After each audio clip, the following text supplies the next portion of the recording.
All right, I asked all the participants. We are begin very shortly now, and I ask once again all participants to mute the microphones before we start the opening ceremony. Thank you so much.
All right.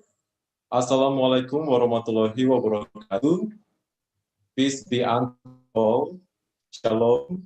Om Swastiastu, Namo Buddhaya, Salam Kebajikan. Ladies and gentlemen, it is my honor to welcome you to the third international seminar on language and interdisciplinary research on language under the theme Language and its Prospect for the Future. In the future. On behalf of the seminar committee, I, Juan Sakwarela, will be leading this event as your MC. And despite of the pandemic, we keep the good spirit to conduct the international seminar.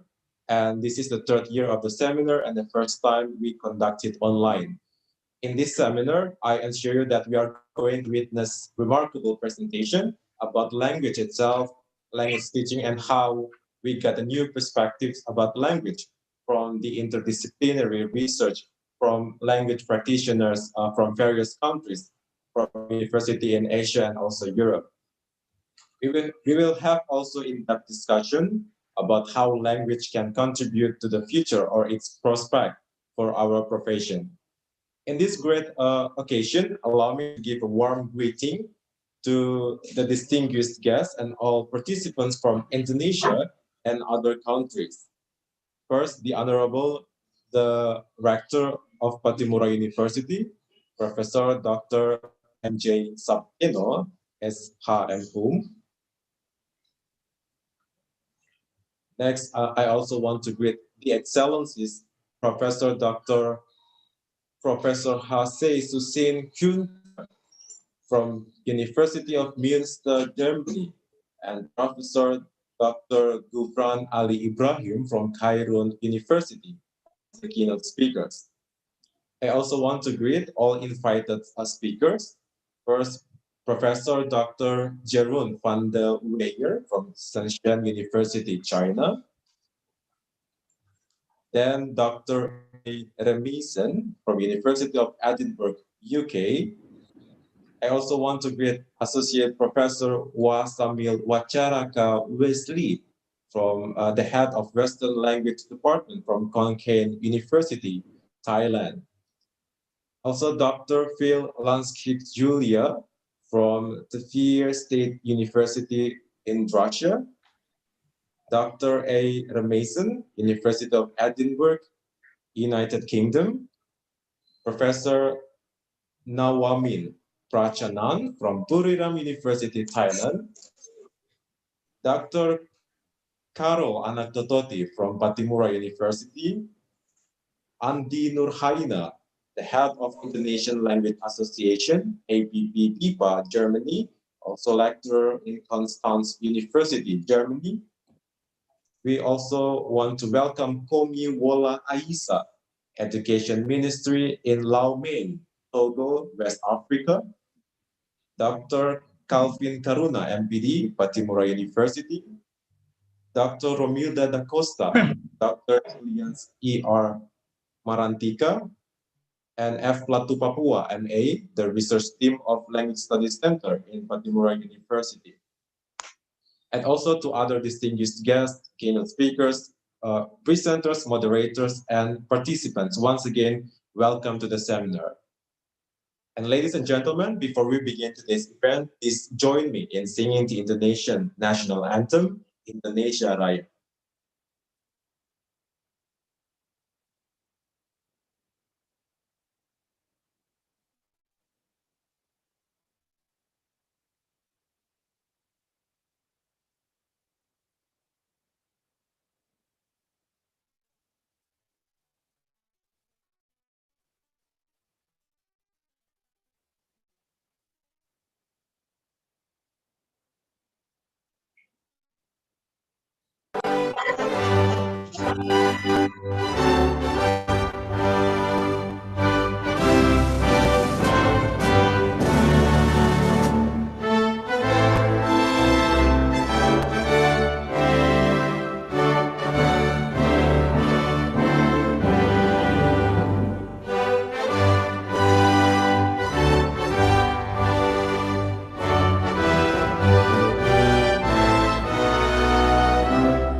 Thank you, ladies and gentlemen.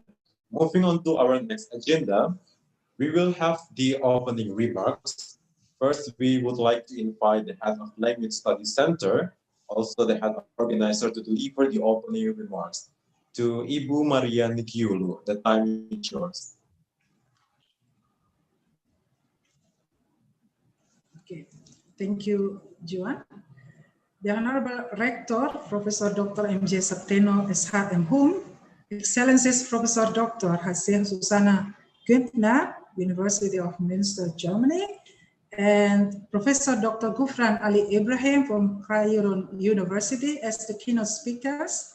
All invited speakers, Professor Dr. Jeroen van de Weyer, Dr. Mesin, Assistant Professor Wasamil Wacharaka Weslip, Dr. Philip Lansky Julia, Professor Nawamin Prakchana, Dr. Karol Anatototi, Mrs. Andi Nurhaina, Mr. Komi Wola Aisha from West Africa, Dr. Calvin Karuna, and the research team of Patimura University, Head of Language and Art Department, Teacher Training and Educational Sciences, Patimura University, Head of Indonesian Language and Literature Education, Head of English Education Study Program, and Head of German Study Program of Patimura University.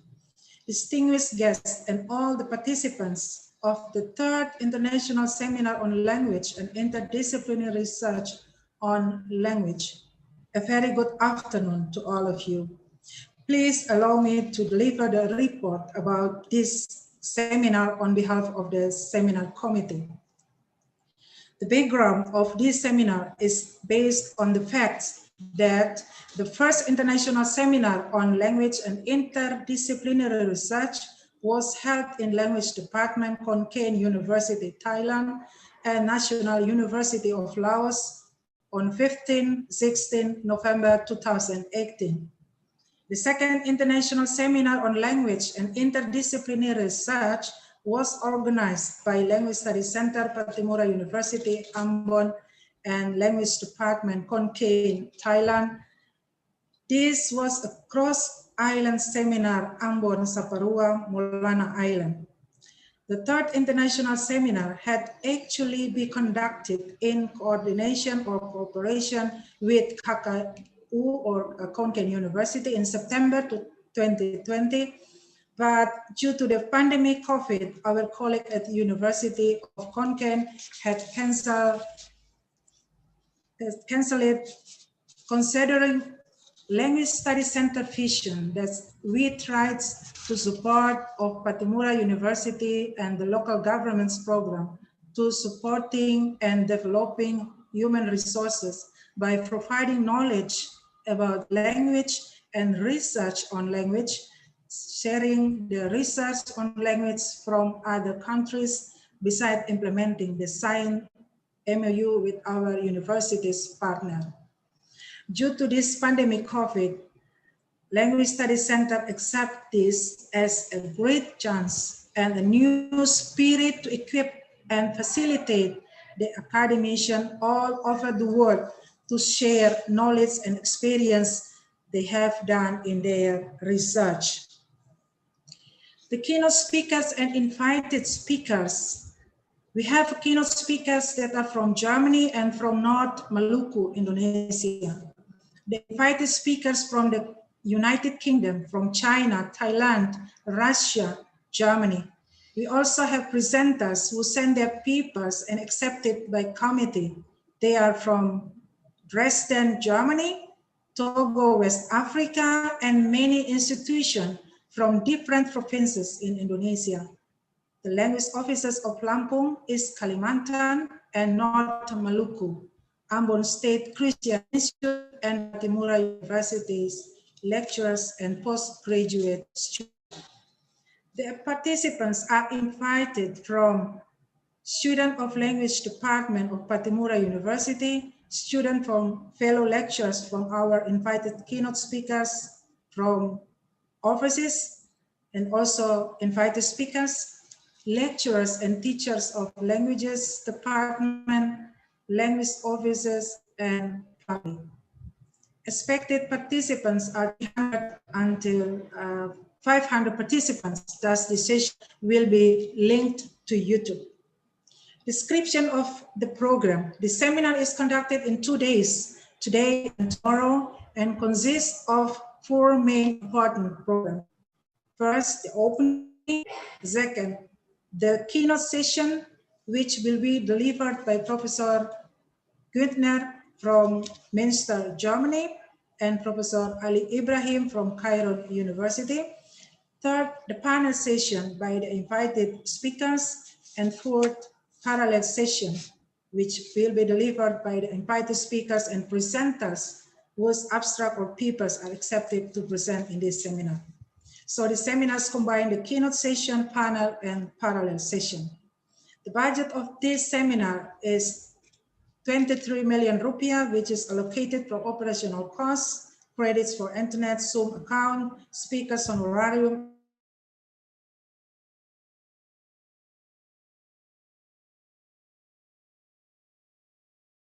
and meals for the committee during the preparation and the R. The virtual seminar is conducted via Zoom. We have more invited speakers and presenters from abroad and different provinces in Indonesia. Some of the invited speakers will have their presentation together with the presenters whose papers are accepted in the parallel session. The research team of Language Studies Center will present their research about Ambon Malay. The participants are not only from Umpati's academician and student, but also from abroad. For instance, the students from our partner, University of Constance, Germany, who are learning Indonesian language or BIPA, have been invited to attend a parallel session in Indonesian language. Besides our distinguished invited speakers, Professor Dr. Jeroen Pandewiya has invited his students from his university in Shenzhen, in Shanghai, China, and Netherlands to join the seminar. The seminar committee included some alumni who always support and give their valuable experiences in organizing the seminar event. Last but not least, those all about the seminar will also published by Humas Unpati and University of Münster, Germany. Thus, Patimura University will be known widely through this seminar. The coronavirus gives the benefits also to bridge all of us to meet virtually. The problem is only sometimes the internet connection. So the committee proposed that Patimura University maybe in the future, we call it like a planting the internet connection tree. Maybe we are the language people or linguists, we can understand what it means. So finally, we have to thank you, keynote speakers, invited speakers, presenters, moderators, participants, and all of you who has given your contribution. Special thanks to the seminar committee. You all have worked so hard for this. So please allow me to mention all the committee members: Ibu Jenny, Pak James, Pak Hanafi, Elia, June, Carol, Feren, Fanuel, Milka, and all others. Maybe I don't mention in this occasion. Distinguished guests and all participants, may God surround yourself with the happiness you deserve. And thank you for making this program successful. On this occasion, on behalf of committee, we are thankful also to Rector and all university stakeholders for supporting us with budget, especially Rector also for the opening speech this afternoon. Once again, thank you very much, all of you, and please have all enjoy the seminar and take the benefit of this seminar. Thank you very much.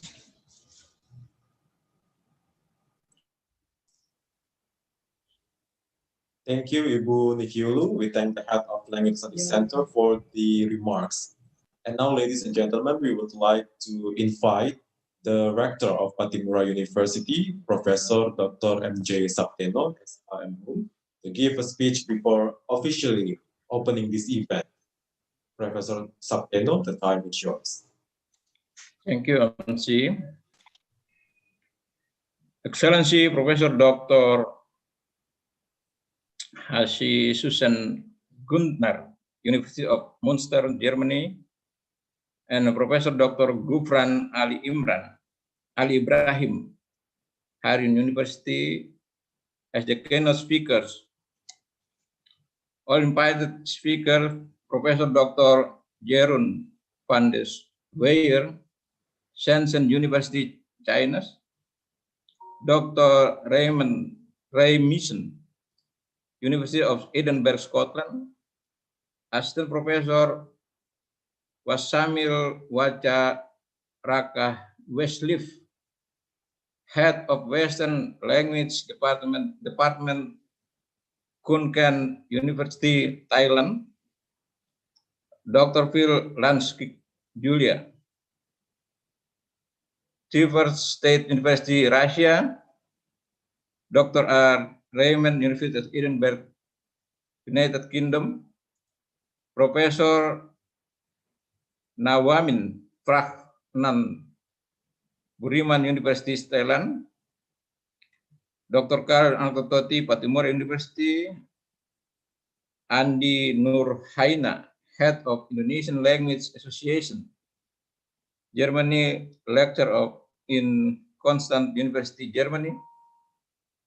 Komihola Aisha, Education Ministry of Lom Togo, West of Africa. Dr. Calvin Karuna, MPD, Patimura University. Dr. Romilda da Costa, Dr. Julian R. Marantika, F. Latu Papua, MA, Research Team of Language Study Center, Patimura University. Head of Language and Art Department, Teacher Training and Educational Sciences, Patimura University. Head of Indonesian Language and Literature Education, Head of English Education Study Program, and Head of German Study Program, Patimura University. Distinguished guests and all participants of the International Seminar on Language and Interdisciplinary Research and Language. A very good afternoon to all of you. Thank you for accepting our invitation to come here at Patimura University, and especially for willingness to participate in this virtual seminar via Zoom. It gives me great pleasure to extend to you all this very warm welcome. How grateful we are the Patimura University that is an exceptional afternoon today, and a grateful chance for us to meet you in Ambon virtually via Zoom. We please back to the history to the 5th International Seminar on Language. Interdisciplinary research was held in Language Department, Khon Kaen University, Thailand, and National University of Laos on 15 and 16 November 2018. It was cross-country seminar. Thailand, Laos, the second international seminar on language and interdisciplinary research was organized by Language Study Center Patimura University, Ambon, Indonesia, and Language Department, Khon Kaen University, Thailand. This was a cross-island seminar, Ambon, Saparua, Maulana Island. Due to pandemic COVID-19, the 3rd international seminar is conducted virtually via Zoom.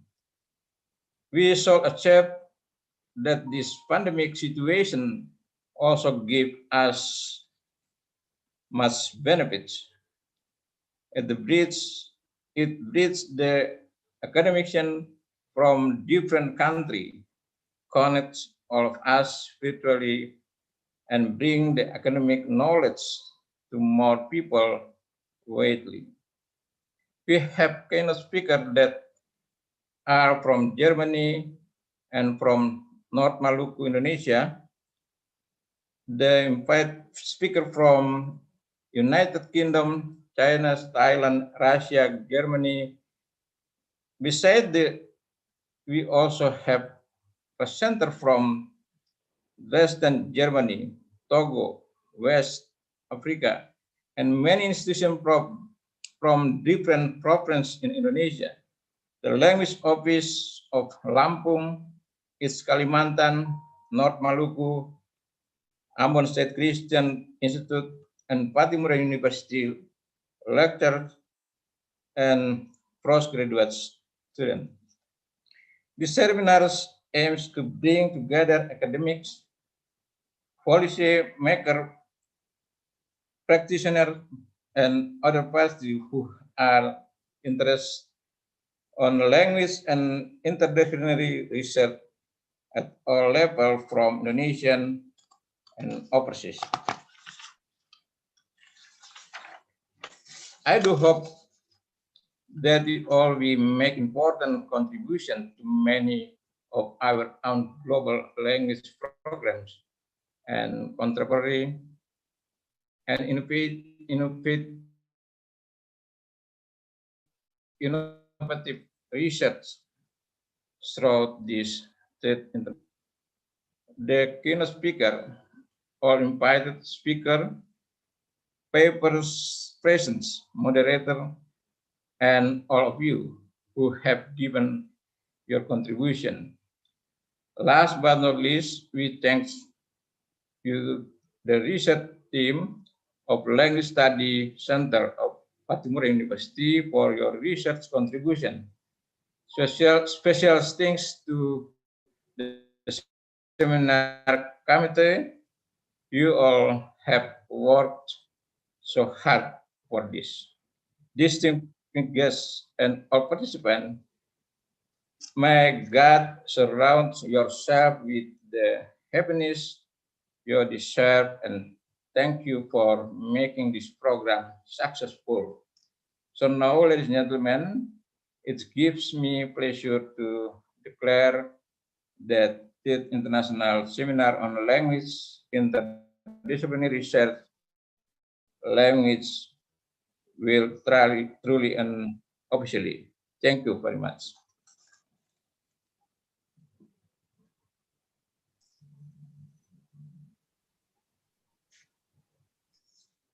Thank you so much, Professor Sapteno, for that speech, and also officially opening the International Seminar on Language and Interdisciplinary Research on Language. Ladies and gentlemen, this event will be conducted over the span of 2 days, where the agenda will be as follows. You can see on your program book. For today, we will begin with our current agenda, which is opening ceremony before proceeding several sessions. First, we will have a session with the keynote speaker, Professor Hase Susain Güttner from Westphalies-Wilhelms University of Münster, Germany. I hope my pronunciation is correct. And acting as the moderator is Ibu Helena Bijoli, SPD MAELT. For more detail, you can look at your schedule. It will be in room 1. You can check the meeting ID and also the passcode.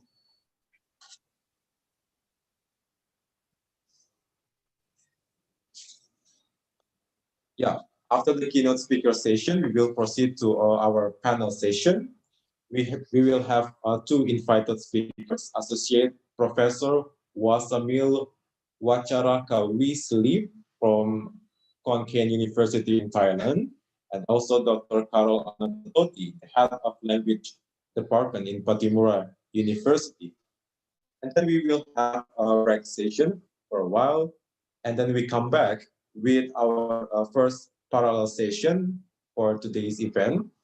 We will have 3 different rooms for English session, for German session, and also Indonesian one. In English session, we will have our invited speaker, Professor Nawamin Prachanan from Buriram University in Thailand. And we will have 2 presenters. We will have presentation from Fanuel Kailuhu and Mr. James Salmon Hukom, SPD MPD from Patimura University, and also Nurlaila Tuanani and Fedi Pelupesi from Institute Agama Kristen Negeri Ambon. And then in German session, we will have Dr. Phil Lansky Julia from Sphere State University in Russia. And then we will have presentation from Rita Francina Marwanaya and Thomas Kohler from TU Dresden in Germany, and also Dr. Calvin Karuna, MPT from Patimura University. And then we now proceed to our first agenda today. I would like to invite our moderator for today, Ibu Helena Rijoli, SPDM MAELT.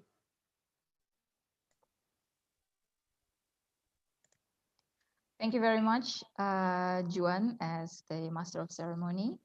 Okay, everyone, good afternoon. We shall start our session now.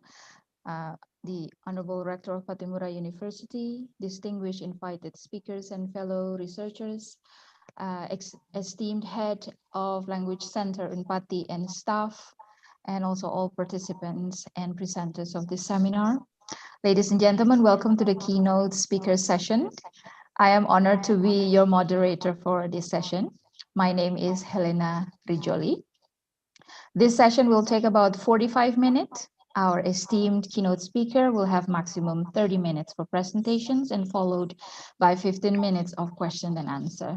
Due to the short time slot we have, we kindly ask all participants to post their questions on the chat box.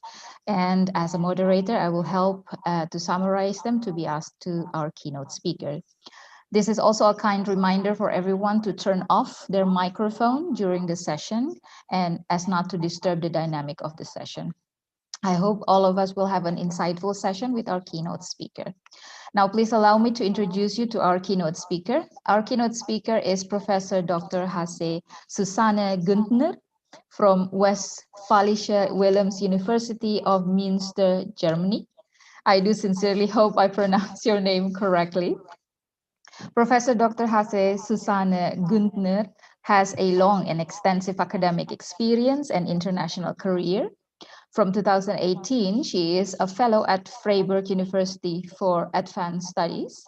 She is an editorial board member of the Journal for Media Linguistics since 2015. She is the member of the university's International Advisory Board on specific research focused on Sprache und Raum. Her international career started as a DAAD lecturer in VR Shanghai, China at the University of Jiao Tong and Foreign Language Institute in Guangzhou from 1983 to 1986. Since then, her career has taken her to be a visiting researcher, visiting scholar, and lecturers at several universities around the world, such as Ho Chi Minh City University in Vietnam, University of California, Berkeley and Santa Barbara, USA, Vilnius University of Lithuania, Tashkent Public University in Uzbekistan, as well as several universities and language institutes around China. We are indeed privileged to have Professor Güntner to be with us in this online international seminar during this most unprecedented time of our life. Professor Dr. Güntner will be presenting the keynote speech for the third international seminar on language and interdisciplinary research on language 2020 under the title, The Communicative Construction of Culture, Communicative Practices in German and Chinese Interaction. Professor Dr. Hasse Susanne Güntner, respectfully, the time is yours. You may start. Thank you very much for this introduction. I'd also like to say Selamat Siang to all of you. And it's a great honor to be here at the third international seminar on language and interdisciplinary research on language. Of course, it would be much nicer if we could see each other in person, but thanks to the internet, it's possible to meet at all. I was actually told the presentation could be 45 minutes. Now you just mentioned 30 minutes. I'll try to cut down a little bit. I'll try my best. The time slot is 45, but it is divided into 30 minutes of presentation. Okay, and I'll try my minutes. best because I prepared now 45 minutes. Now let me share the screen, my screen with you. I hope it will work. Can you see my slides? Yes, now we can see it. Oh, great. I want to start out with a quotation from Stephen Levinson. He wrote, "Interaction is shot through and through with culture. It had better be, because it is the vehicle of culture. Without it, there would not be any." As you all know, already the ethnography of communication postulated that culture is an integral part of every human interaction. Cultural processes manifest themselves in the way we speak and act, also how we interpret utterances and other social actions of our co-participants, and how we conceptualize and evaluate events. So I would argue that culture and interaction form a sort of reflexive relationship. That is, on the one hand, cultural conventions permeate every interaction. On the other hand, culture, cultural conventions, traditions are being reactivated primarily through interpersonal interaction. Now, during the last 30 years, studies in interactional sociolinguistics and linguistic anthropology, they have refined their insights into this interplay between language use on the one hand and socio-cultural processes on the other hand. And these studies during the last years have opened new perspectives for actually studying and analyzing how culture is activated by the way we talk and interpret interaction. Hereby, the concept of communicative practices proves to be a useful analytical tool, and I want to show you how to work with this concept of communicative practices. My presentation thus aims at demonstrating the relevance of research of communicative practices in relation to the question how culturality is actually constructed by means of everyday talk. Or, to put it in the words of Stephen Levinson, the question of how is it that interaction is shot through and through with culture.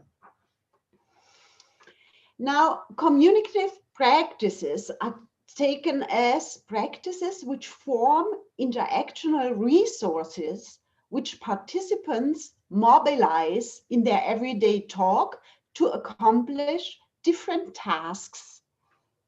Accordingly, more or less routinized or habitualized practices can be treated as indicative of the ways in which social cultural reality is actually constructed and also modified in this process of interaction. Now, what I wish to do in the following talk, I want to show you two different types of communicative practices located on different levels of communication. We shall look at person references on the one side, and we shall look at a little genre. The genre you might all know, proverbial sayings. I hope to illustrate the interplay between situated practices, such as person references or proverbial sayings, and larger social cultural contexts.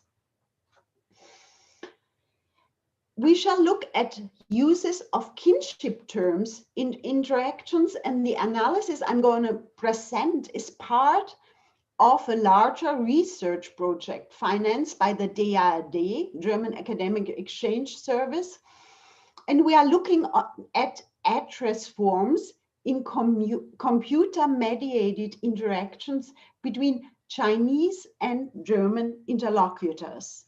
We have now a collection of more than 2,000 SMS, WhatsApp, and WeChat conversations from different provinces in Northwest China, as well as different regions in Germany. It's based on this cooperation between my university in Münster in Germany and the Xi'an International Studies University in China. Now let's look at person reference in interaction. I will focus on references to self as well as to recipient. As Shackloff once pointed out, speakers' references to self and to their recipients are considered by far the most common references to person in conversations. He also postulates that the simple solution to the problem of reference for speaker and recipient is the provision of what he calls dedicated terms. And he means the pronouns, the deictic pronouns in English, I and you. However, looking at my data, these SMS, WhatsApp, and in Chinese WeChat interactions, I find that instead of employing these dedicated terms for reference to self and recipients, that is, instead of using pronouns such as I, ich in German, or wo in Mandarin Chinese, or the TV forms du, sie in German for the recipient, and ni or nin in Chinese, often speakers use third-person reference forms. That is, they use nominal reference forms prototypically employed to refer to non-present persons. So even though the deictic forms or zero pronouns in Chinese, Mandarin Chinese is treated as a zero pronoun language, even though these forms, these pronouns are available, still participants employ nominal expressions for referring to self as well as to their co-participants, and thus they deviate from what Shackloff and Sachs call the preference for using a minimal form. This observation gives rise to the question, why that now? That is, what are the communicative functions these third-person reference forms, such as kinship terms, perform in contrast to those of referring simpliciter by means of deictic or zero pronouns? What extra meaning is being contextualized by these marked forms of reference? In German, it's very marked to refer to oneself or co-participants by means of kinship terms. So why would they use that? What is the function behind it? And how are these forms used in Mandarin Chinese interactions? So we shall look at kinship terms in German and Chinese interactions in computer-mediated contexts. Actually, I have to say in the German data, kinship terms are nearly exclusively used in interactions between children or grandchildren and their parents and grandparents, as well as among siblings. Furthermore, kinship terms in German, as you might know, similar to English, are less stratified than the Chinese and also Southeast Asian ones. German kinship terms mainly indicate what kind of relatedness, generation, and gender. In Chinese, on the other hand, kinship terms also mark the lineages of descent, whether, let's say, the auntie is from the father's side or the mother's side. I'm sure it's in your languages also the case. We don't do that. We just have one auntie. In German, they also mark the relative age of the addressee. So if I refer to my brother or call myself sister, I mark whether I'm the younger or elder sister. And they also mark whether the addressee is a relative by blood or just by marriage. In the following, I will just look at one type of kinship terms that used among siblings. Now, in present-day German, we only have terms like in English, Bruder, brother, and sister. We don't differentiate whether they are younger or elder. And I'll show you an SMS dialogue between a brother who starts the SMS 1. The SMS, the whole dialogue has a title. I called it Flu, and it was sent in 2011. And we first have the German original. The brother Malte is sending this message to his sister, and he addresses her in the vocative form Schwesterlein. Lein is a diminutive form in German.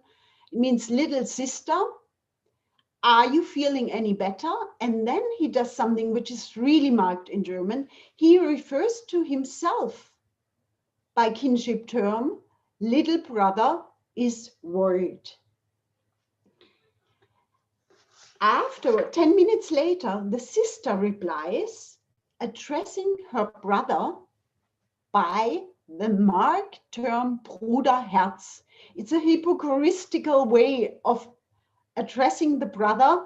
In English, it's something like brother heart.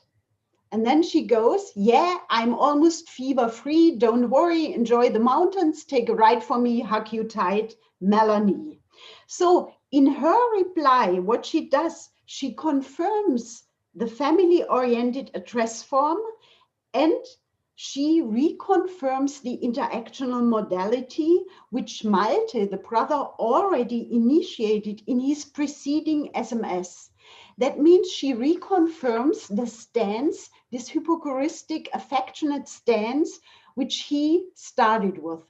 Actually, in Germany, during the last 100 years, the use of kinship terms to address one's brothers or sisters have become obsolete and are treated as outdated. However, in our data, in our SMS and WhatsApp data, speakers sometimes mobilize these obsolete, outdated terms in order to contextualize specific stances, like here, caring, affectionate, cuddling stances, or sometimes just ironically. And what you can see, these terms are implemented in relation to the actions the interlocutors are performing, caring, worrying how the other one is. Now, in my data, in addition to contextualizing an affectionate stance, these kinship terms among siblings are closely tied to the particular activities the speakers are performing. It's somewhat different in the Chinese data. On the one hand, there are very few SMS or WeChat interactions among siblings. And as you all know, this has a social reason. It's mainly due to the one-child policy in mainland China. Within the generation of university students and also among their parents, we find very few students who actually have siblings. However, Chinese speakers in my data, they use terms, kinship terms for siblings when they refer or address their cousins. And here we see a WeChat interaction. It's a longer dialogue.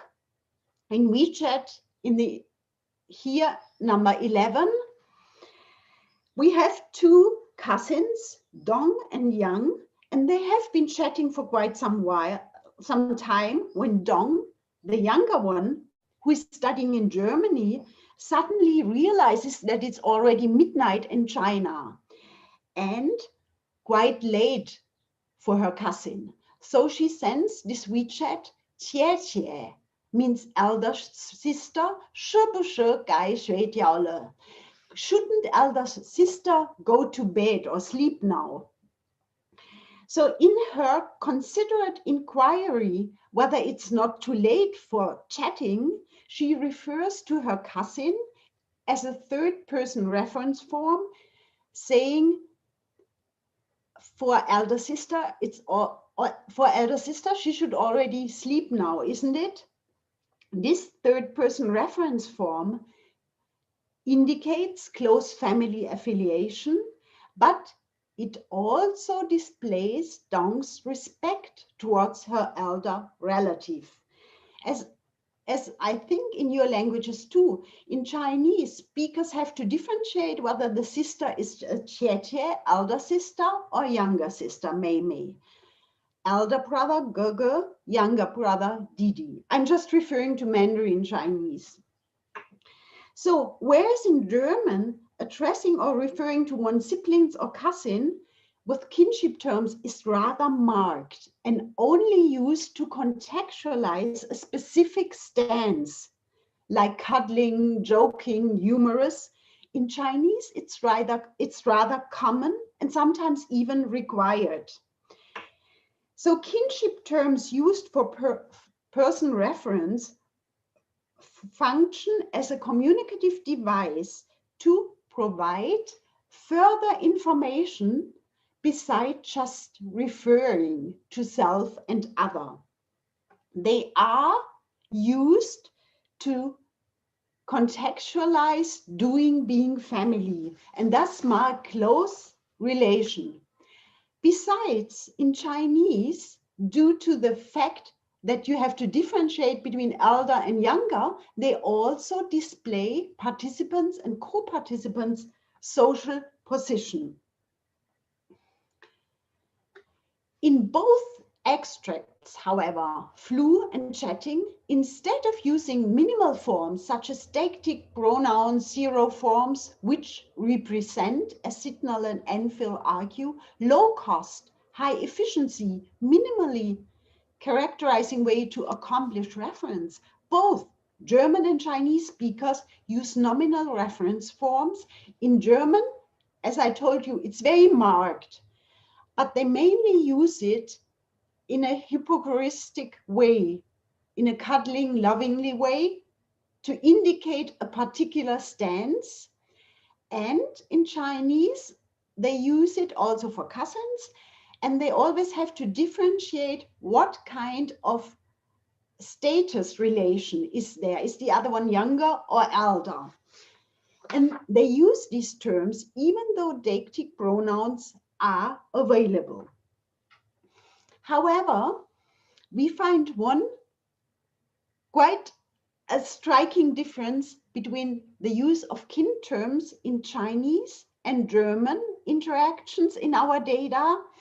Chinese speakers not only use kin terms to refer to relatives, but they also use them in a projective, metaphorical, or fictive way.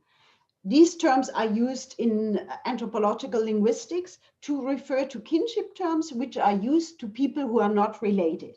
I'm sure you know these kind of practices also in your language.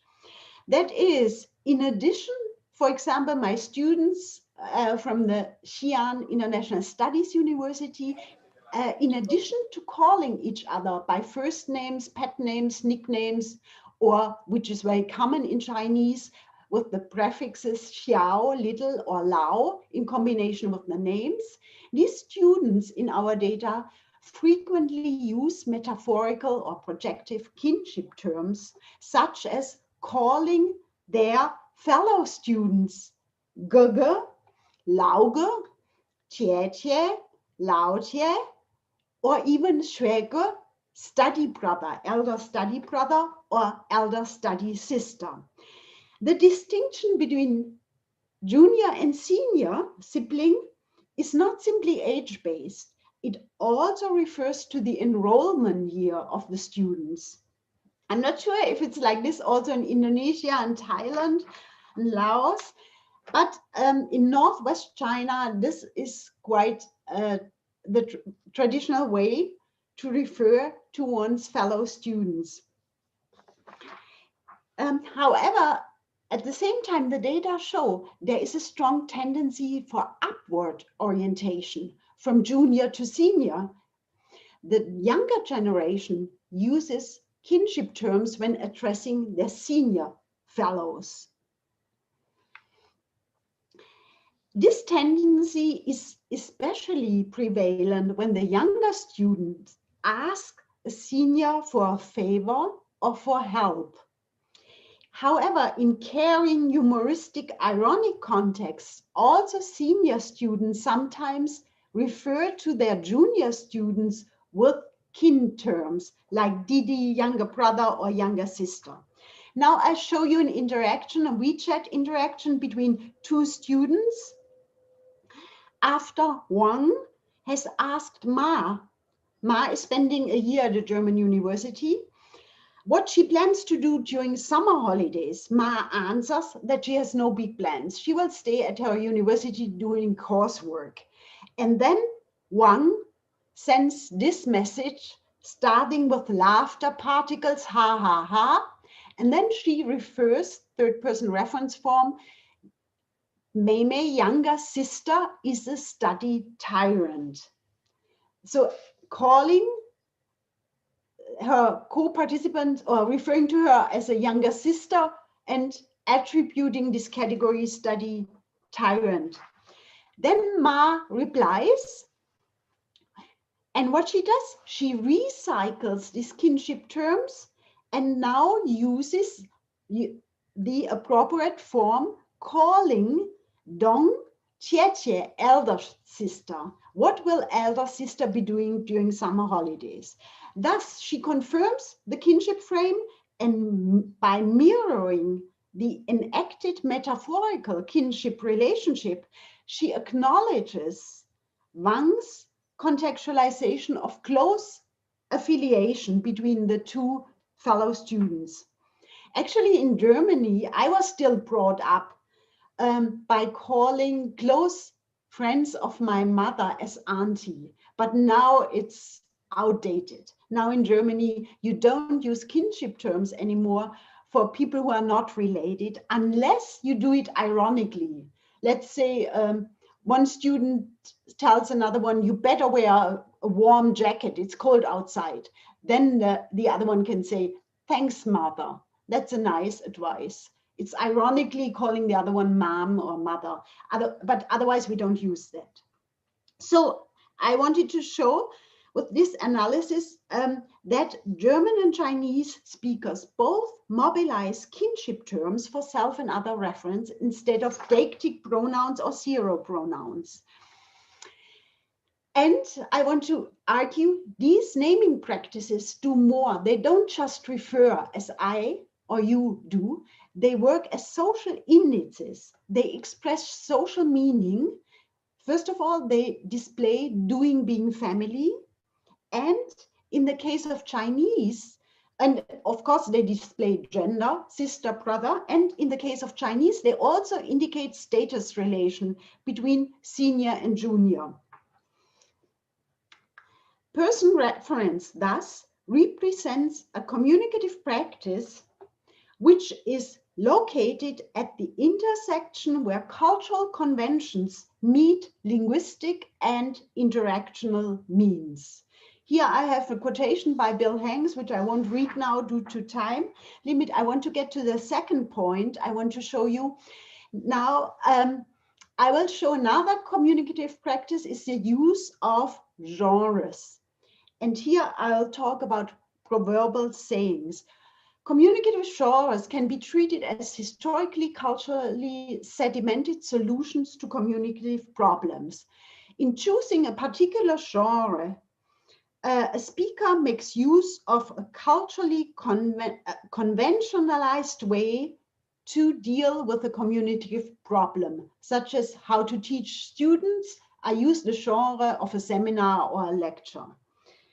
Due to their pre-patterning, genres not only relieve the speaker, but they also assist the recipients in limiting the interpretative possibilities by relating what is being communicated to a specific genre. They also help the recipients. They know, this is a lecture, so I'm supposed to listen and not talk, not do turn taking, and so on.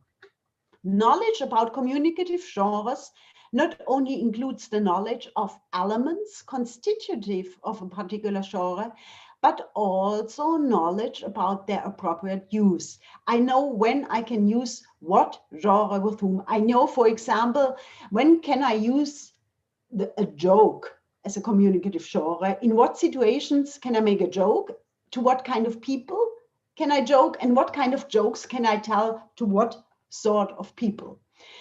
Genres differ in their complexity. We have complex genres such as university lectures or everyday storytelling, conference talks, but we also have minor or primary genres which are less complex, and they can be part of a more complex one. A joke can be part of a storytelling.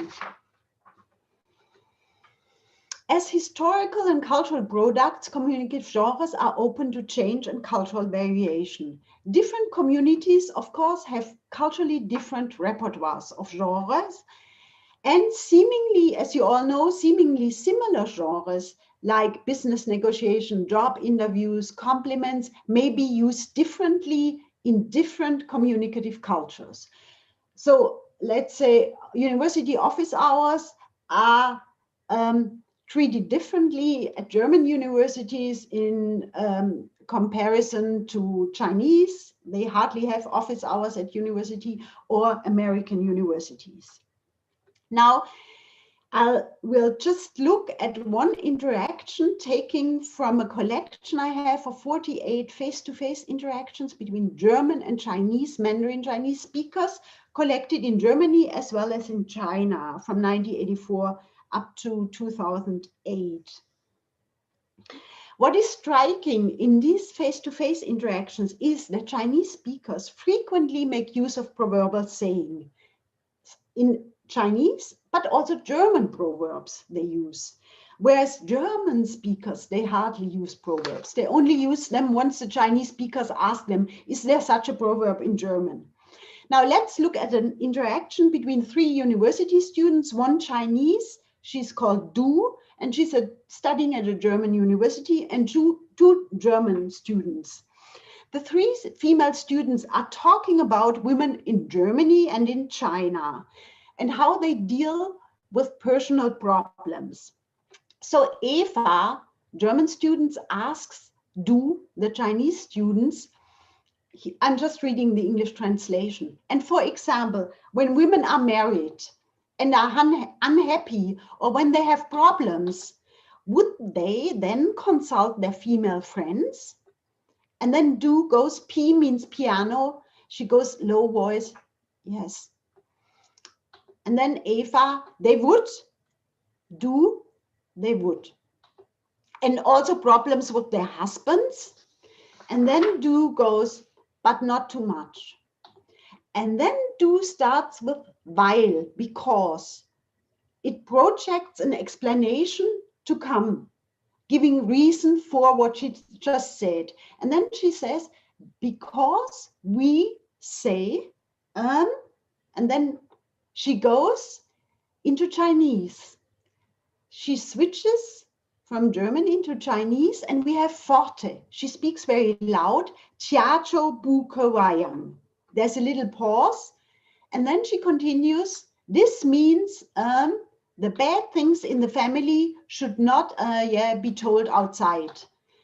And then she gives a reason, because one is afraid that the others, people will laugh at them.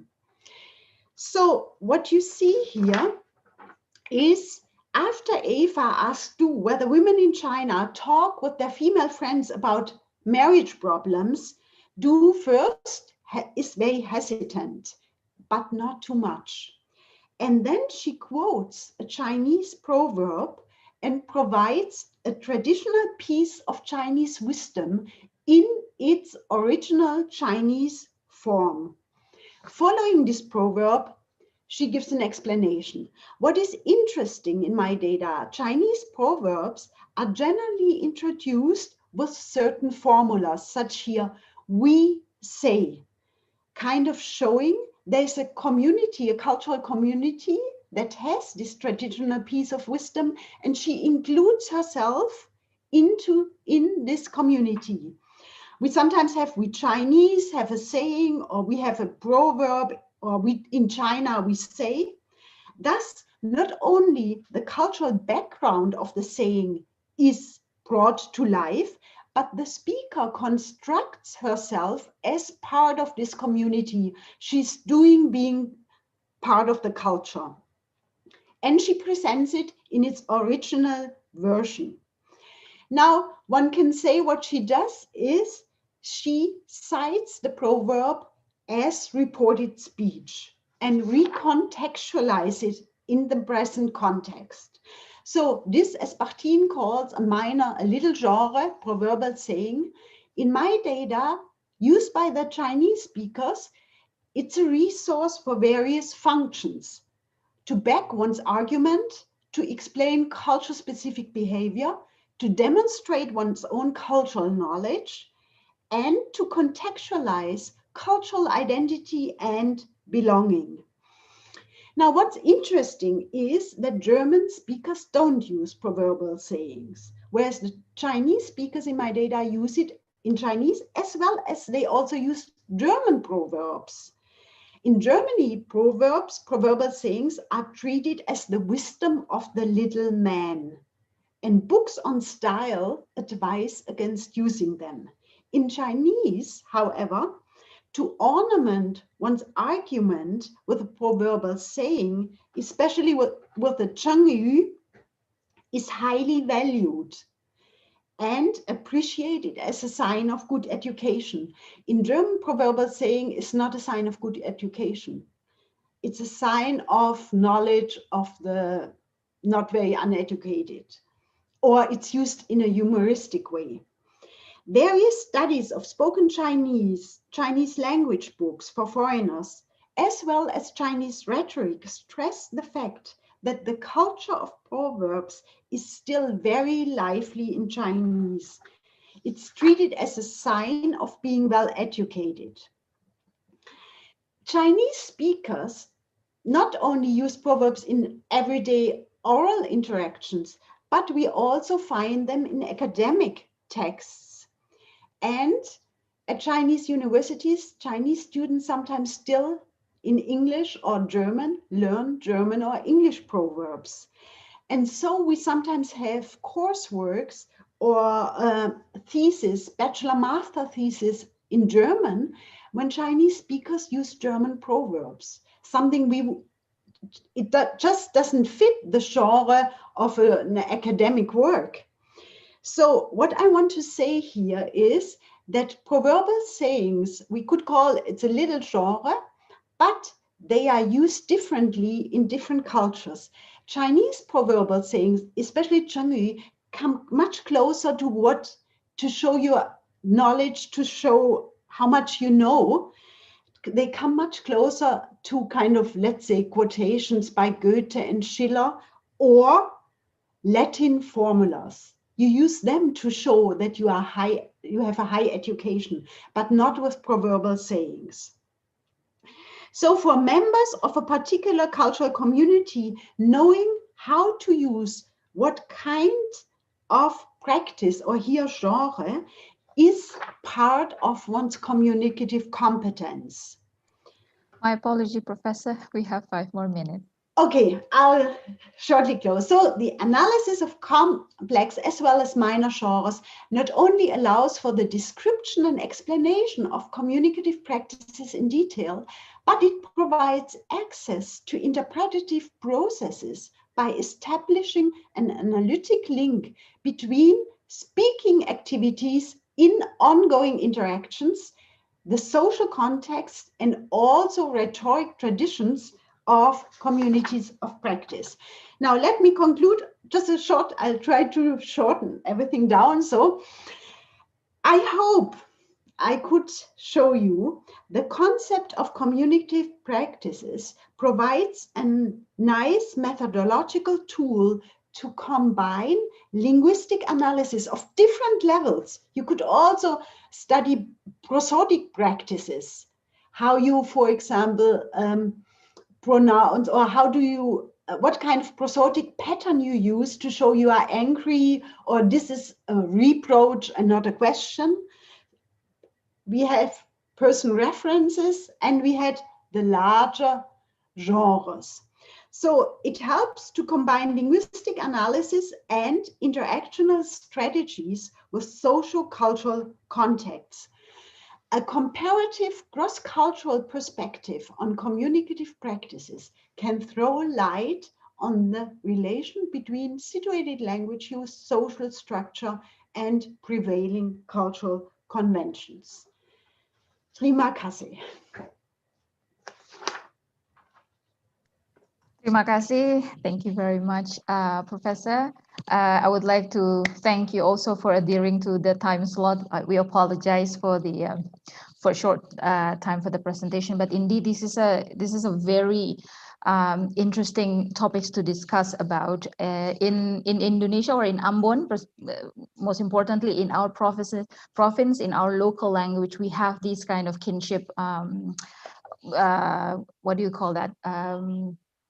Reference to each other based on the lineage descendants. So if you are from the mother side, you are being called differently, and you from the father side, you are being called differently. For example, I have a younger brother, so his children call me Ua, which means auntie, but from the big sister of a brother, and then my husband Wate, and then my daughter will call him Om, like in Dutch, Om, but the wife is called Mui. So we have this kind of cultural constructions all over the world, and it's so interesting that we now talk about it.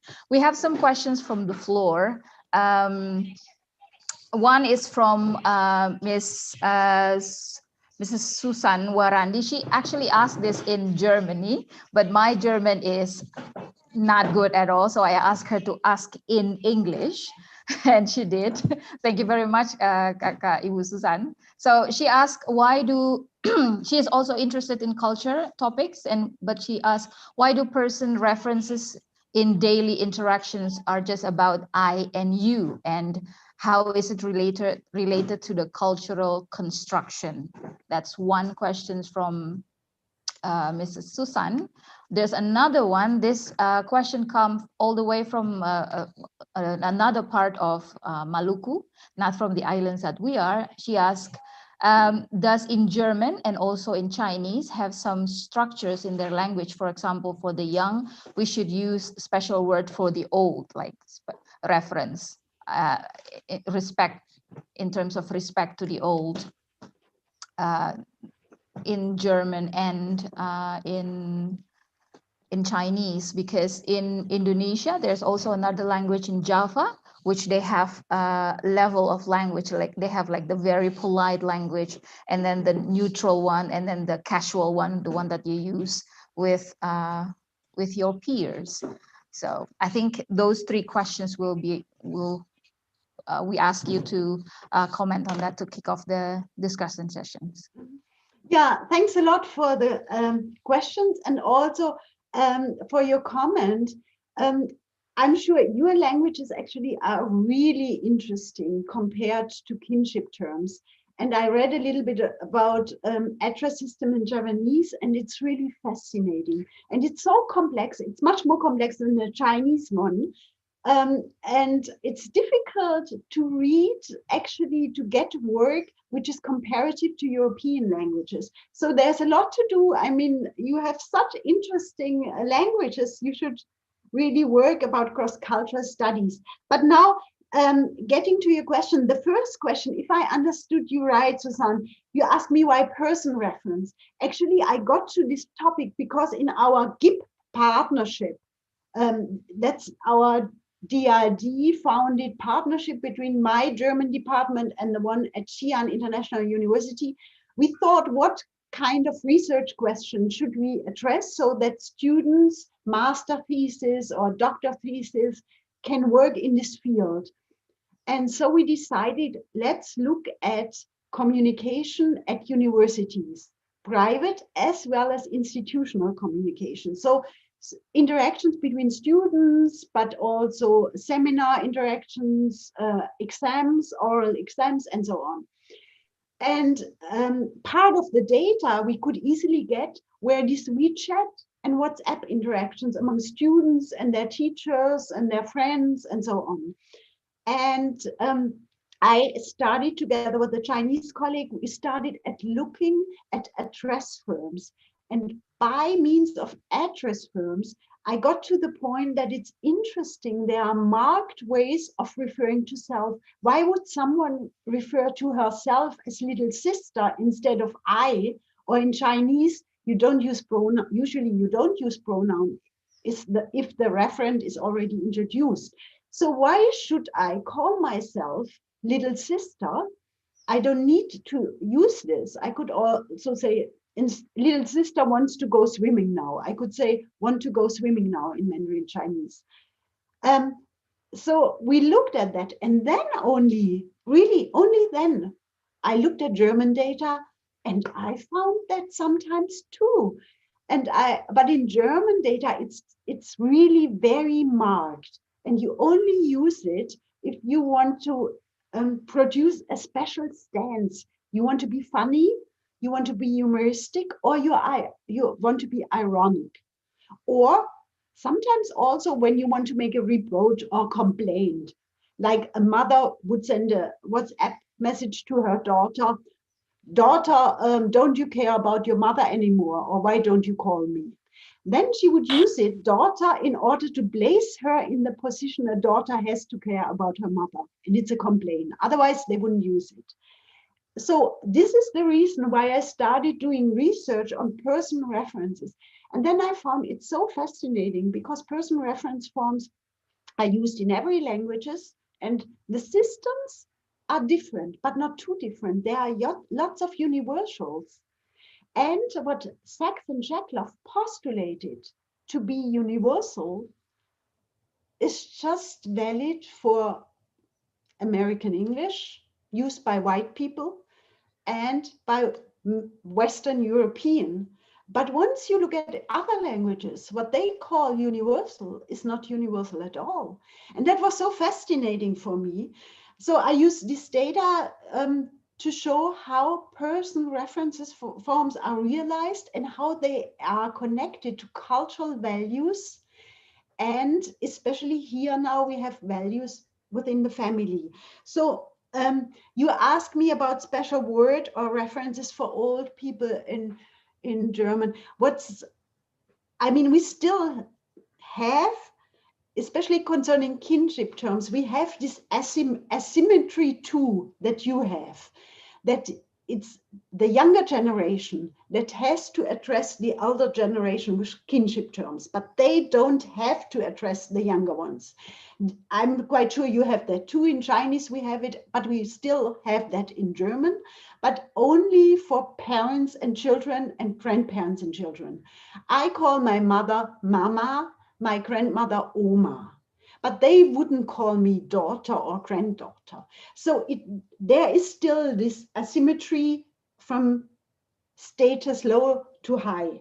That's all that is left. We don't call aunties anymore aunties, we call them by their names, which has to do with maybe individualism, egalitarian society, I don't know. We used to have that. And we also in German, which is interesting, in the Middle Ages, in Middle Age German, we still differentiated father's line or mother's line. And it has a reason why we have had this differentiation. Because at that time it was important because the heritage was different. How you inherit land and whatever, it went through the father's line. So you had to behave towards the father's relatives in different ways than to the mother's. And in Chinese, I'm sure it's maybe like this also in your countries, the father's line, it's a strongly patriarchalic. The father's line is the one you show more respect. And the mother's line is usually the one you feel closer, you feel more intimate. I'm not sure if that's in German. We still have, in contrast to English, we still have the differentiation between du and sie. We have a TV differentiation, and young people have to call elder people by sie, while as elder people call younger ones by du. So we still have rests of this respect, which is still very prevalent in your languages and very complex and extremely interesting. I mean, you have such rich systems in this respect. Yeah. Thank you, Ibu, Professor Gunnar. There's also another questions that I have, but I would like also to comment that culture is of course embedded in the language, and if you are a bilingual, the value, the cultural value that you have is also transferred or carried within the language. For example, when I study in America, I have a fellow friend who is a pastor. He is my pastor in Ambon. He is much older than me. He is my colleague. We have very good and close relationship. But in Ambon, because he's a reverend, I call him Reverend Manuputi. I cannot call him by his name, Jackie. But in English language, I can call him like Jackie. So if I talk using English, I will say, Jackie, can you help me doing this? But if I use Indonesian language or Maluku dialect, I cannot get myself to call him only name. There should be a reference. So there's a saying that the young people of this time are slowly, like you say, egalitarians, individual way, refusing to use this in terms of looking at it as traditional and outdated. So what if this kinship reference are no longer used? What happened to the cultural construction? Would the society, I mean, this is an extreme question, would the society be like,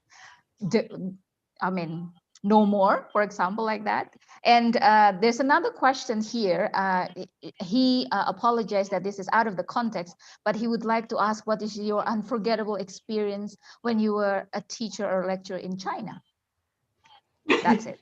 Those are the two last questions that we have for your sessions. What you just described about America is really fascinating. You know, German and English are very closely related. Both are Germanic languages. But in German, we differentiate between du and sie. So once we go to America, we don't, or England, and we speak English, we don't have this differentiation. And to me, it's missing. And I have problems in America. I call everyone you, and as you have the experience, I studied in Berkeley, writing my PhD, and sometimes the professors, they just ask us to call them by their nickname, which I found really weird. Charles Fillmore, call me Chuck. I had such problem calling him Chuck and saying you. So, but then I found it interesting. Still, they have this differentiation. Who is allowed to call him Chuck and who isn't? And in Germany, just to give you an example, among my PhD students, I ask them, they can call me Du, not Sie, and Susanne, not Mrs. Günther. And I notice at first they have problems. They kind of get around and don't address me at all. But with my Asian students from Uzbekistan or China, they just can't. And they also say, I cannot call you Susanne. And the Chinese one do something really interesting. They call me Lao Shi. This means teacher. And they call me Lao Shi plus Du and say, we can say Du. That's not so much a problem. But calling you Susanne is a problem to us. So what's interesting is, as you said, in a way, your culture still travels, is still with you, even if you use a different language. But some things make it easier, as you said. Speaking in English, I call these professors, I called them also you, because it was a different language. But still, it's interesting how your culture still follows you. Yeah, I don't think the society gets totally egalitarian if you kind of don't have the differentiation anymore between you and sie or whatever. But it changes to other ways. Maybe the way you look at people or who has the right to speak. This is very important. Who is important, who has the right to speak, who is allowed to interrupt. These kind of things are very are managed according to status. Now about teaching in China. Well, when I went, first time I went to China, I was 23 years old, and I spent 5 years in China teaching German. At that time, China was very different at that time. Maybe, well, what at first impressed me was that in the classroom, the students would always repeat what I say in a choir. You know, the whole group would repeat what I said. So the teaching methods were different. I was in Shanghai and Guangzhou at that time, and it was very different in Shanghai and Guangzhou. Guangzhou was much more liberal than Shanghai was. Now I'm mainly in Xi'an, and now during the last years, the situation changed a lot in China. It's much more regulated, and I feel that. Okay, thank you very much, Professor Günther. I think our time is running out because we have to move on to the next panel session. But I would like to thank you very, very much. Our sincere thanks for your time to share your study and you impart knowledge and awareness of cultural constructions in language. I mean, it got us to think about our cultures and the cultural value that embedded in our language. And it got us to be aware that something needs to be done. We cannot lose our identity in our language as well. So there are many young people who are here with us. I hope they take this as a lesson and for them to rethink when they go home, and all the lecturers, perhaps we can embark in another study on our language. So once again, on behalf of the committee, on behalf of the international conference, we would like to thank you very, very much for your time. Thank you. Thank you. Participant, thank you very much for your participations and patience, and also willingness to listen and learn. And with that, I would like to close this keynote speaker sessions, and I will return this to the Master of Ceremony, Mr. Juan, to direct us on our next session. Thank you very much.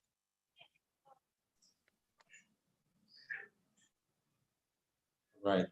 Thank you so much, Ibu Helena Rijoli, for moderating the session. And also thank you so much for Professor Günther from University of Münster, Germany.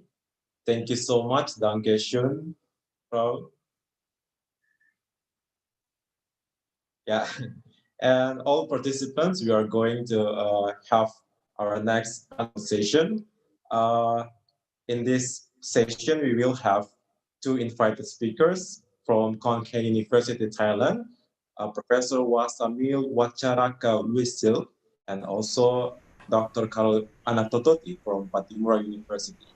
And to moderate this session, I would like to invite our moderator, Mr. Hanafi Ilmon, SPDM. Great. Okay, thank you very much, Juan, at the ceremony, and and good afternoon. So, I think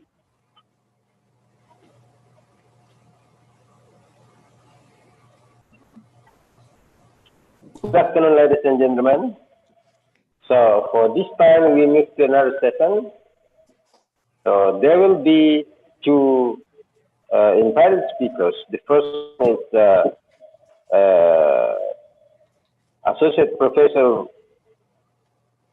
Wasamil Wacaraka from Kokan University, Thailand. And then the second one is Dr. Carol Anatototi. Okay, so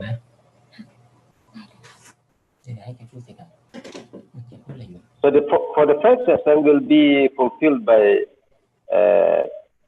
Associate Professor Wasamil Wacaraka, and he is educational practitioner and lecturers in Kokan University.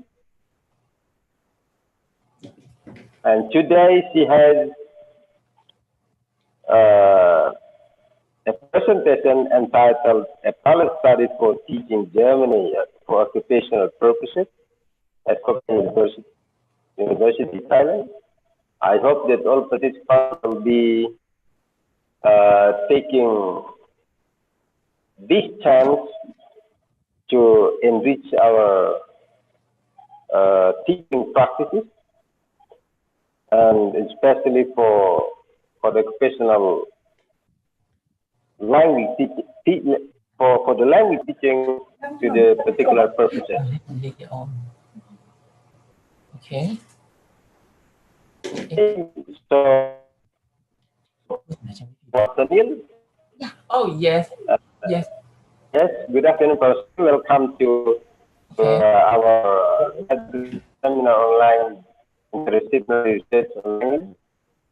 And I need to inform you that you will have your presentation on 45 minutes, and 30 minutes for presentation, and 15 will be for the sharing of questions from the audience.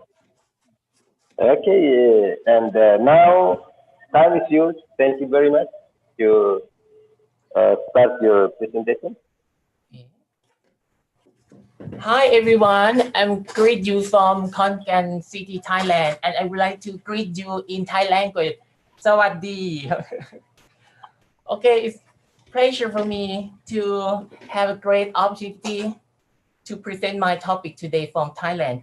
So my topic today is about German for negotiation, a pilot study for teaching German for occupational purposes at Khon Kaen University in Thailand. As you will see shortly on the screen now. Okay.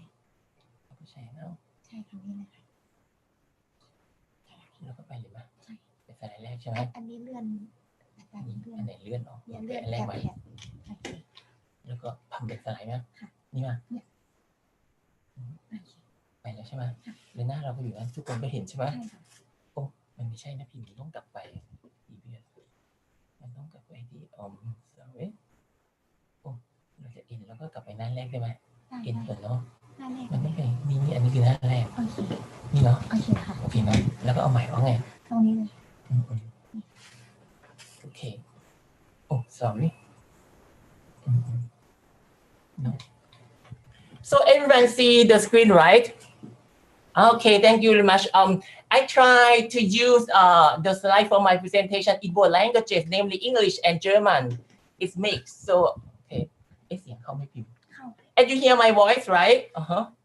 Okay, thank you very much. So my topic today is about German for negotiation, or in German we say Verhandlungsdeutsch. On the screen, you will, for those who know German, you can read on your own. You can read yourself. So, Gestaltung einer spezifischen und zweckmäßigen Sprachtest angesichts kommunikativer Kompetenz. In English, I use entitled a pilot study for teaching German for occupational purposes. And you will see that nowadays, teaching foreign language in Thailand, teaching foreign language for occupational purposes is required. So I come to an idea to study this topic and present this topic today for you, because we are the German program in Thailand, which offers German for occupational purposes. So that's why I'm very interested in this topic and would like to study on this area. And next. I would like to say Professor Hufeisen from Germany. For those who know German language, you can read on your own. And for the audience who don't know German language, I will summarize in English language for you on the next slide.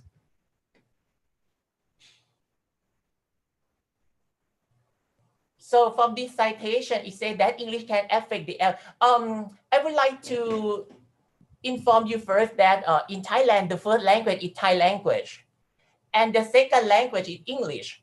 So German is the third language. In my study, L3 here is the third language, which is German, and L2, which is the second language, is English, okay? And in this study, from the citation, English can affect L3 language. Learner may transfer the previous knowledge and relate their learning style, experience, or problem to their L3 language to acquire the language effectively and efficiently. And next. So about the purposes or the aim of my study. First, I would like to focus on how can we construct a German test for negotiation, specifically negotiating German. And second, how can we relate the knowledge of English to German knowledge? And the last one, what recommendation can we give for teacher in Thailand? And next, this is the first part of my test which I want to propose. So it's about language function. In German, we say sprachliche Funktionen. So in this item, students are supposed to choose the correct answer by matching. And those who know the German language, you can read on your own, right? And I just give this as an example, how I construct a German test for negotiation. Okay. And the next one. The next one is part 2. It's about setting an objective for negotiation. We try to construct a specific test in terms of language expression for setting objective. And as I said earlier, that this is just a pilot study for Thai learner in Thailand. And for those of you who don't know German language, don't worry. Later I will show you the English slide version for you.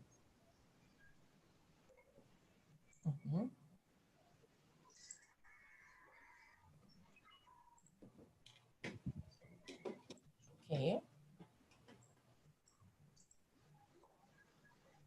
And then for part 3,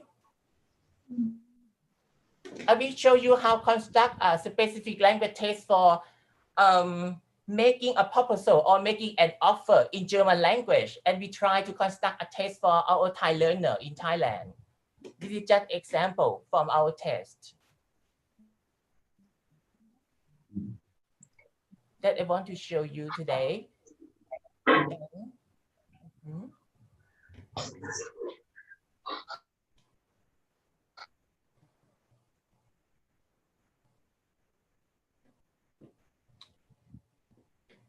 And then for part 4, this is about compromising. We construct a language test for compromising in terms of negotiating German for our Thai learner. And this is just example from our test. For those of you who know German, you will see that, for example, from item 1, we können wir eine gute and blah, blah, blah, and students have to find the correct answer from this item. For example, พิมพ์แล้วเราจะสลับเป็นสไลด์อันนี้ได้ไหมให้เป็นของ PowerPoint ธรรมดาจะไปสามารถอะไรใช่ไหมได้ And next, for the last part is about closing the deal for negotiation.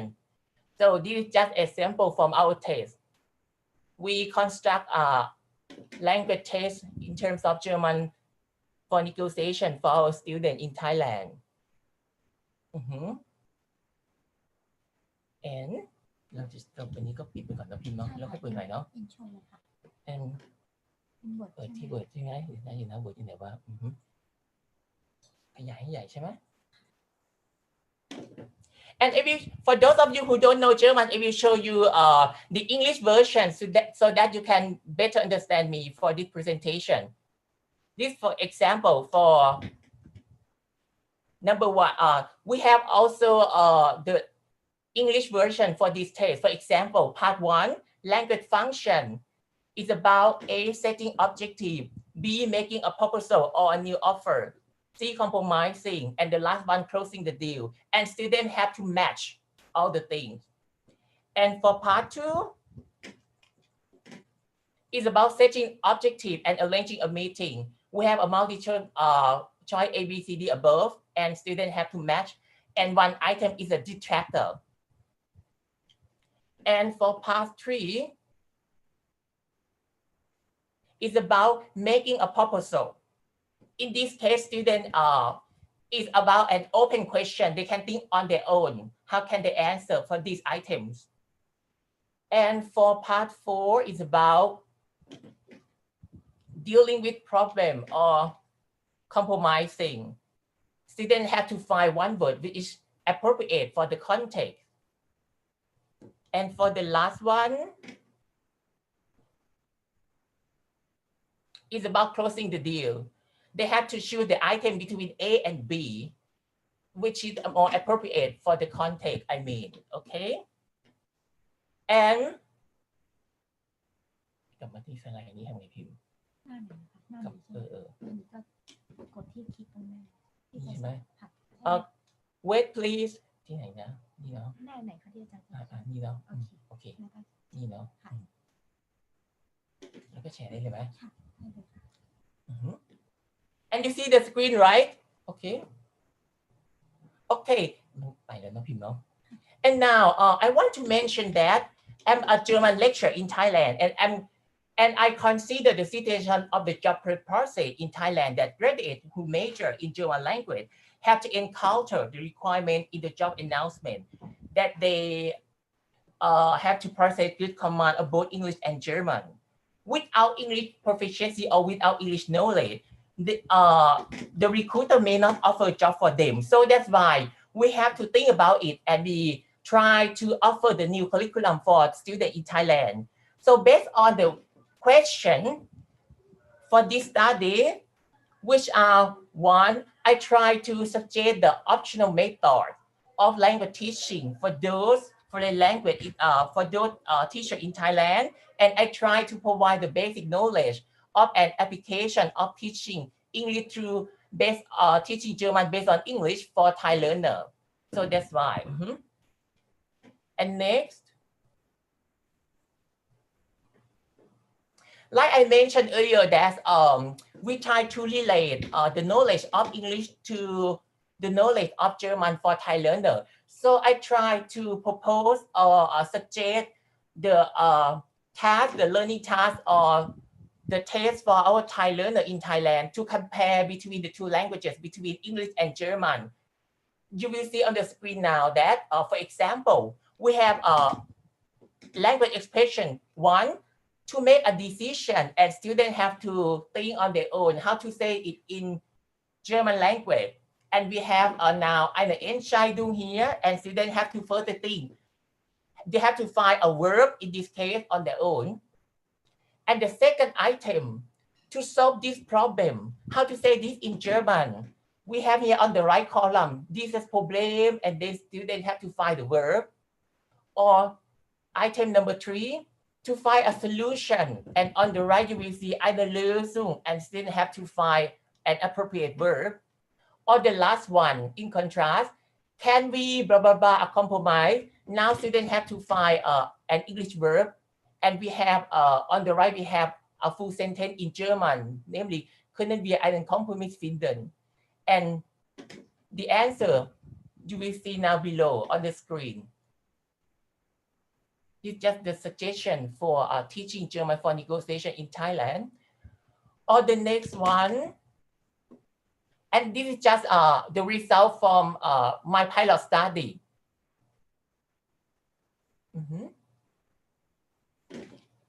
And then you will see พี่มันจะเอานี่ออกยังไงไม่ให้มันบัง นี่ค่ะอาจารย์คลิกที่ตรงแถบดำๆ นี่เหรอ ตรงนี้ใช่แล้วก็เลื่อนคลิกค้าง Okay, so to summarize from this item, I would like to summarize that from the result of item 1.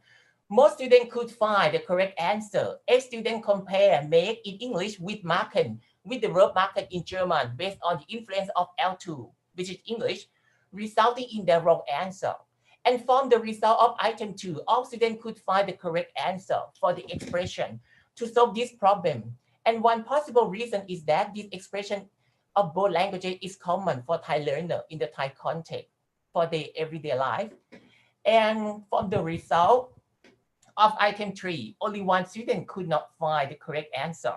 In this regard, most test takers could compare then L2 knowledge with the knowledge of L3 to analyze the similarity of the two languages.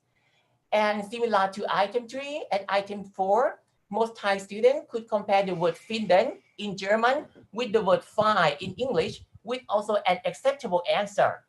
However, only one student, namely one student, could exactly use the word rich, which was employed in the test and expected by the researcher to be the correct answer. And last, additionally, in item 4, student number 3 and number 9 use the word see and come to be collocated with the word compromise in English for their answer, which are wrong. This indicates that the collocational knowledge of the learner should be enhanced to a greater extent. And next, for suggestion number 2, my second suggestion, we construct a test in terms of comparable words, in terms of negotiating German and English.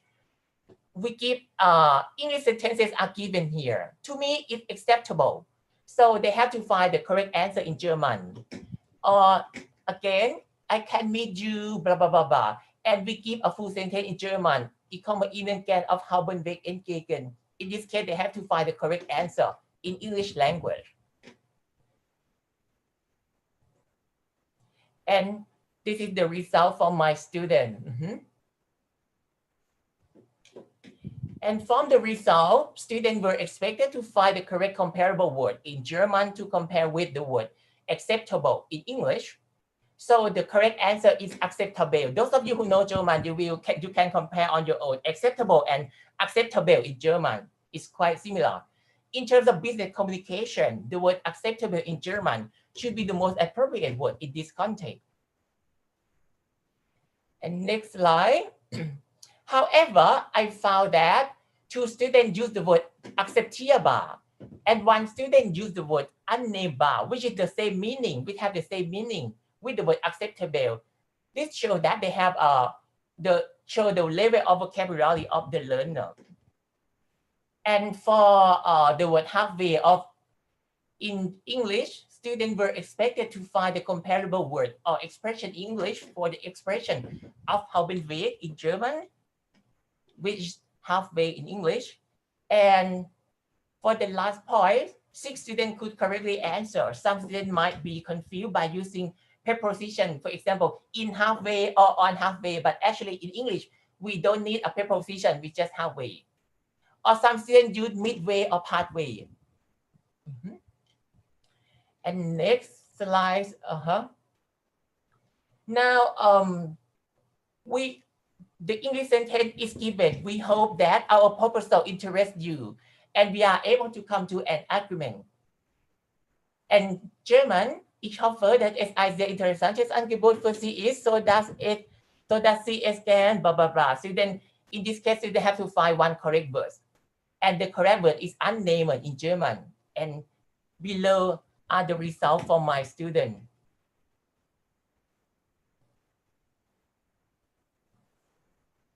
And to conclude from this item, students were supposed to know the meaning of the expression to come to an agreement in English language to compare with German expression. However, they had to analyze the function of the missing word in German sentence before filling in the blank.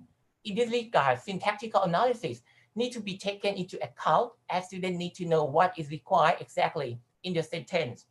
The correct answer in German is annehmen, which is a missing verb in this context. Only 1 student could find the correct answer.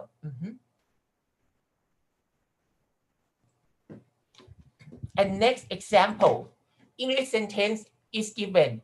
We are pleased to inform you that there was a slight blah, blah, blah of 10% in our sale in the last year.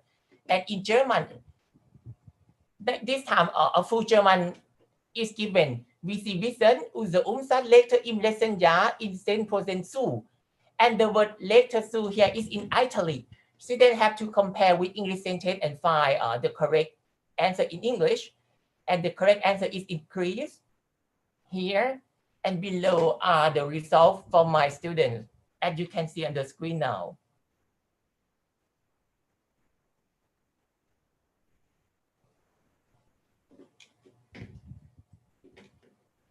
And to conclude for this item, students were supposed to analyze the meaning of the German verb zulegen with English and to find the correct answer in this item.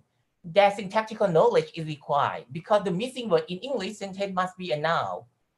And it was found that most students could find the correct answer, which is increase in English, whereas the word given in German sentence is a verb. This indicates that most students could analyze that the missing word must be a noun based on their syntactical knowledge. And I asked them while doing the test how they could find the correct answer based on the think aloud protocol.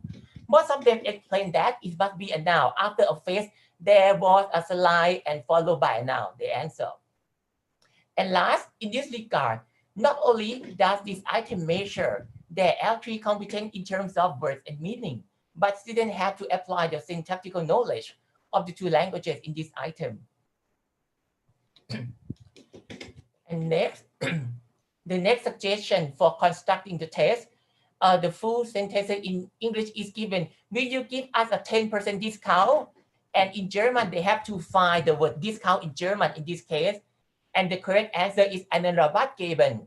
And below are the results for my student. Okay.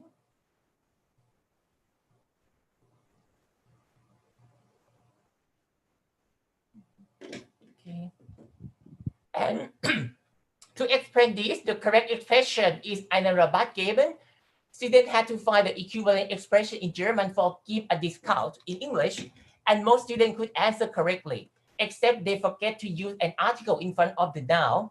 However, they could compare the word give in English with the word geben in German, which is the correct answer.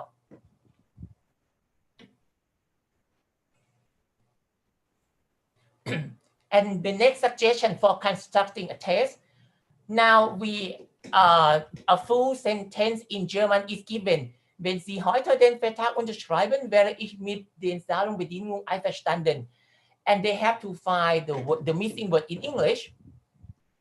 And in this case, the correct word is sign the contract, and below are the results. From altogether 20 students and the test taker for my pilot study.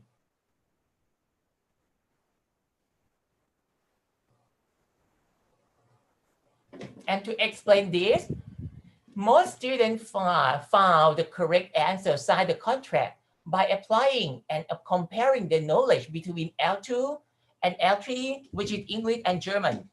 Interestingly, some students still rely on their L1 knowledge which is Thai language here, by using the preposition in, for instance, in the impact of Thai language. In this case, and next. So I would like to give my recommendation before I end my presentation today. Maybe to enhance the competence of learner in Thailand in terms of English and German language teaching. So for specific purposes, for their occupation in the future, I mean, we might suggest there are some useful websites in terms of business communication, as you can see now on the screen. This is the comparison between English and German for business communication. Or we can further construct a language test based on the comparison between English and German. Like now I give you the example, for example, of based on the business communication, you will see that they have to match English language with German language here. And the next example, we can construct a test based on translation. For example here, we would like to confirm your order as follows, and students need to translate the full sentence. Or below, we give a German sentence, den Vorschlag nehme ich gern, and they have to translate into English. Conversely.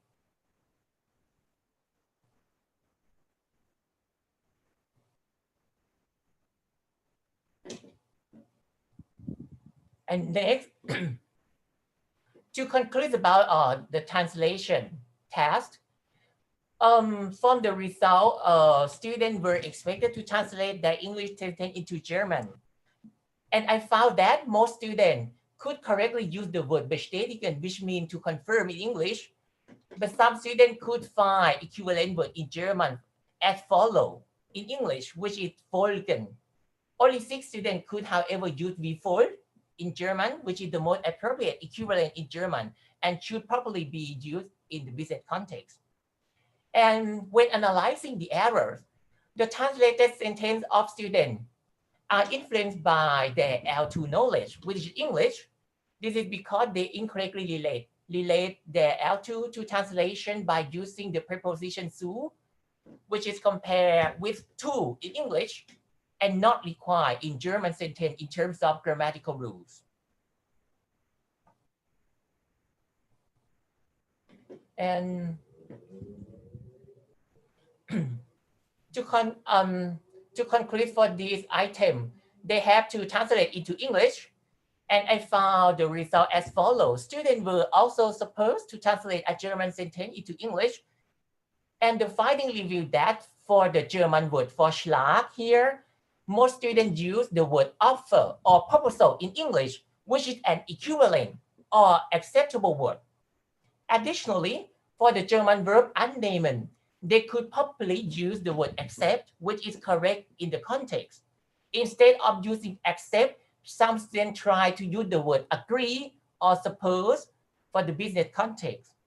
And in terms of sentence construction, some students could not correctly construct their English sentences. For instance, the proposal agree that me, this is wrong in English, or I agree that contract, or I would like accept your order, or I'm satisfied this offer. And last, the purpose in example of the error based on the influence of L3 was also found. For example, the proposal take I willingly. This is the structure of German language. You will see those of you who know German. So that's why this is the error from the test taker. And now conclusion. Students agree that German in comparison with English, they say that it can be challenging and they can learn with fun if German for specific purposes course. For instance, communicative German for the workplace, or German for business presentation, or German for business meeting, or economy and commerce, or culture and negotiation, or finance and banking are taught based on English perspective for their further comparative studies. Simultaneously, it would be a meaning class for them if the class instructor could be able to share his or her knowledge and proficiency in terms of business vocabulary of the two languages. And this is because both English and German are required for the job search process. And this is a conclusion in German language for those of you who can read German.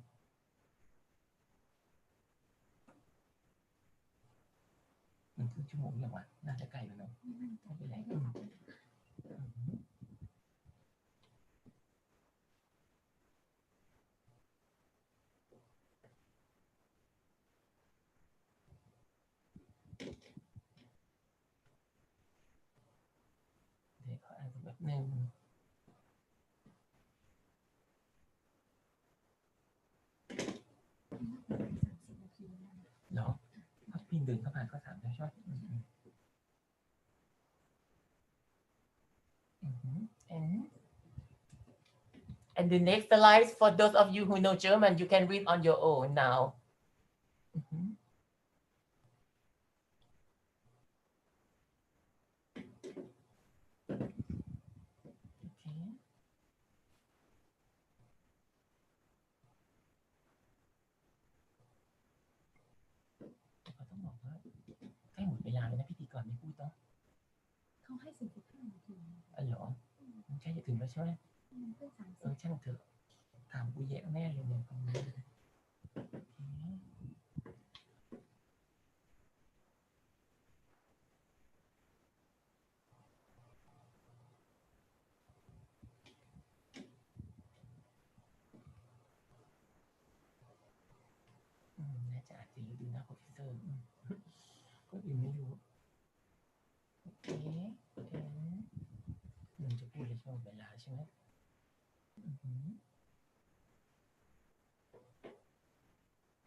And then, okay, thank you very much for your attention. I end my topic now. Thank you very much.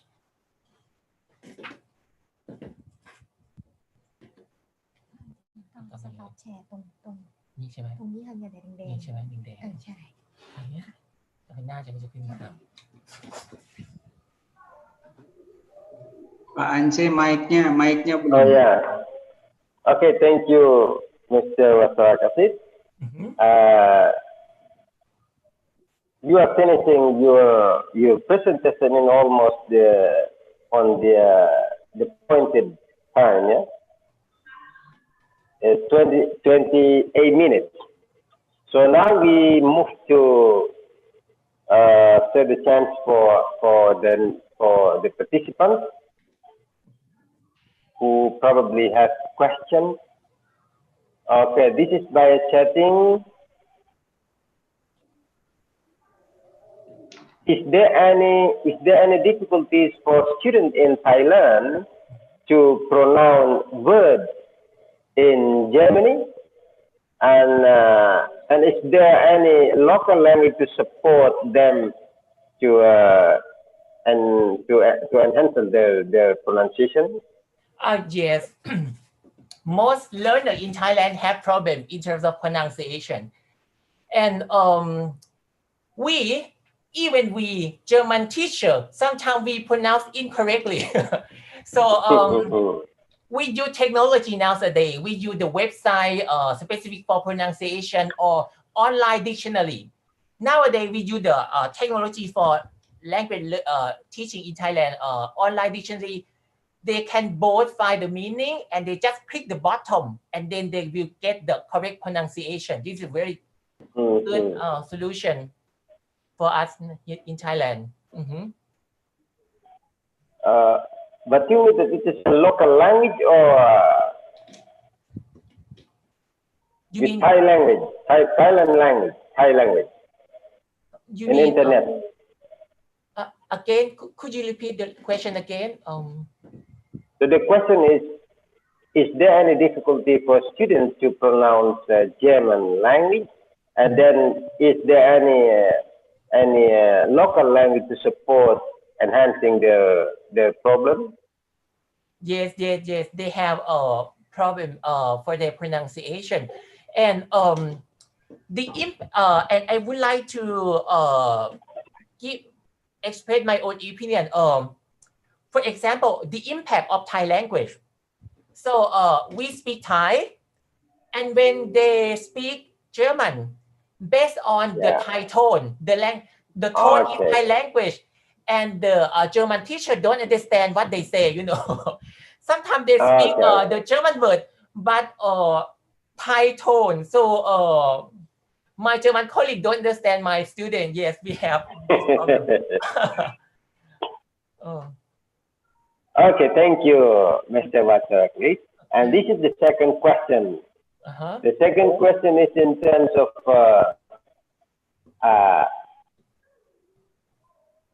the transferring of language from second language to third language knowledge to analyze similarities. Can you give the example cases again of second language affecting third language learning? That's all the question. Oh, it's a little bit complicated meaning. You mean I should show I should show the example again or okay. แชร์ก่อนเนาะ Okay, wait please. นี่ใช่ไหมแล้วก็แชร์แล้วก็กดแชร์แล้วก็ไปที่เดี๋ยวนะเมื่อกี้มันจะมีไอเทมหนึ่งที่ฉันเดี๋ยวนะพิมพ์มันจะมีไอเทมหนึ่งที่พยายามจะพูดอยู่เดี๋ยวพิมพ์แบบนิดนึงเดี๋ยวนะมันจะมีตัวอย่างหนึ่งที่บอกว่าอันนี้น่าจะใช่ I think this slide can show the example of how can L2 and the transfer between L2 and L3. You will see now the below the last three lines. You will see when they translate the German sentence into English sentence, and I got some result from my student. You will see here. The last three lines, the proposal take I willingly. The purpose of take I willingly. This is apparently the English sentence, not sorry. This is apparently the German structure. This is the German sentence. The verb is at the second position. You will see, and this and we as the German teacher, we will automatically know that this is the impact of German language on the English language. This is for example. Or here from this example, when they translate the language, they don't use the preposition which is required in English. So this is the impact of the first language, which is Thai language here. For example. And what I can see here above. Or here from the example.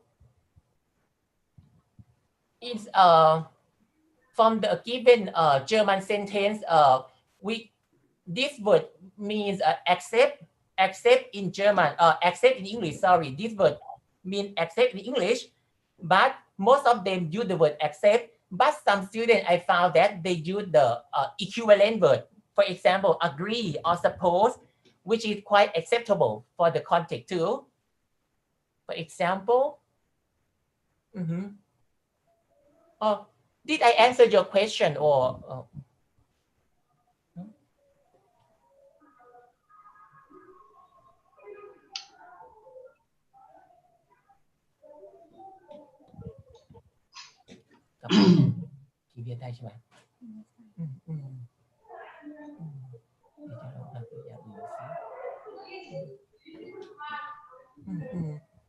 Oh, this is one more example, or this one more example. The test is designed to test the Thai learner. For example, for example here, the German word is Sie wissen, es geht Zahlungsbedingungen, and the English sentence is about term of payment, and students just compare the word Zahlung. Zahlung in German means payment in English. So that's why this is the vocabulary for business communication, for business context.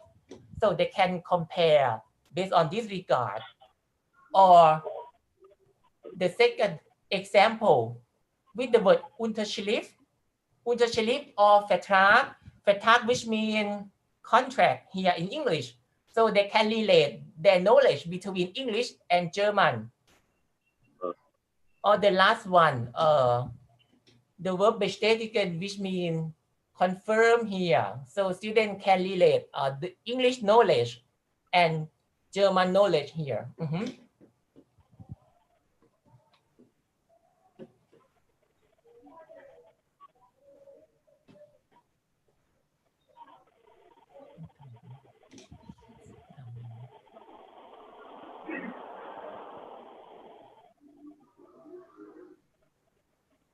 Do I have time now or?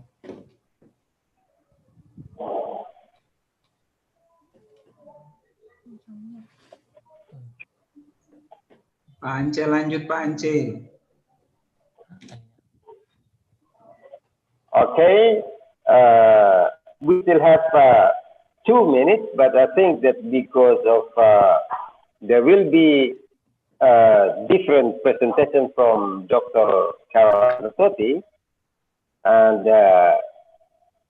there is still one question, but I believe the time is not more enough to discuss this question, and maybe for the person who asked this question would be sharing your questions through email or whatever. Okay, with pleasure. Okay. Okay, and this is the end of the session from Assistant Professor Wasamil Wasarakulis, and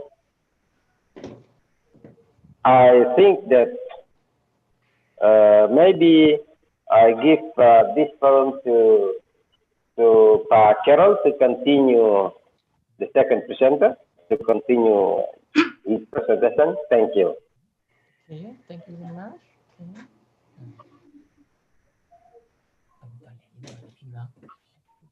Okay. Okay, thank you so much, Pak Hanafi, as the moderator for our session in this webinar. Shall I start now, Pak Ance? Yes, yes. Okay, ladies and gentlemen, now we move to Dr. Carol Amatosoti. He is head of language department and also lecturer in English department at New University. And Carol is going to present his writing entitled Incorporating Online Writing Assistant in Teaching Writing Skills. And I think this is this presentation is beneficial for all the students because almost all the participants here dominated by students of English department and from MBD Aru and Ambon, and I hope that you are going to take this chance to enrich your knowledge related to writing, and probably there will be some questions.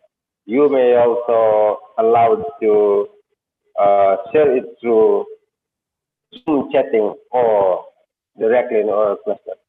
Yes, Pak Carol, thank you. Time is yours.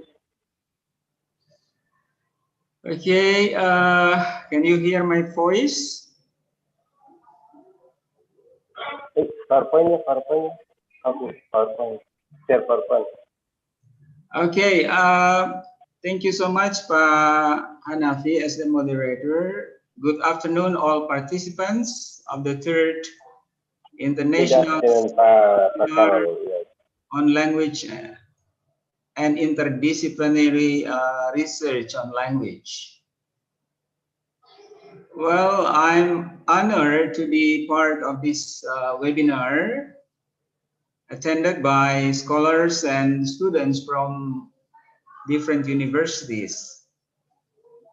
Well, in this wonderful opportunity, I would like to present my paper entitled Incorporating Online Writing Assistant in Teaching Writing Skills for EFL Students. Let me share the screen.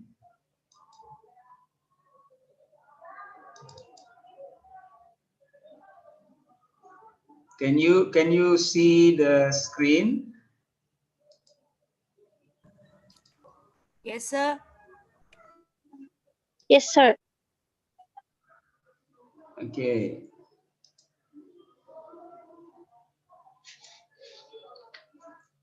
Okay, so yeah, I think I'm going to share with you some practical practices in teaching writing skills for EFL students this opportunity. So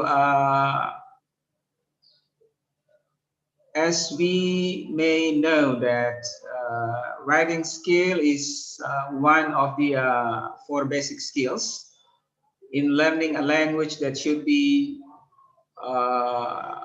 mastered by language learners. Yeah, I think we all know this, especially for students who are learning English as their major in college. Yeah.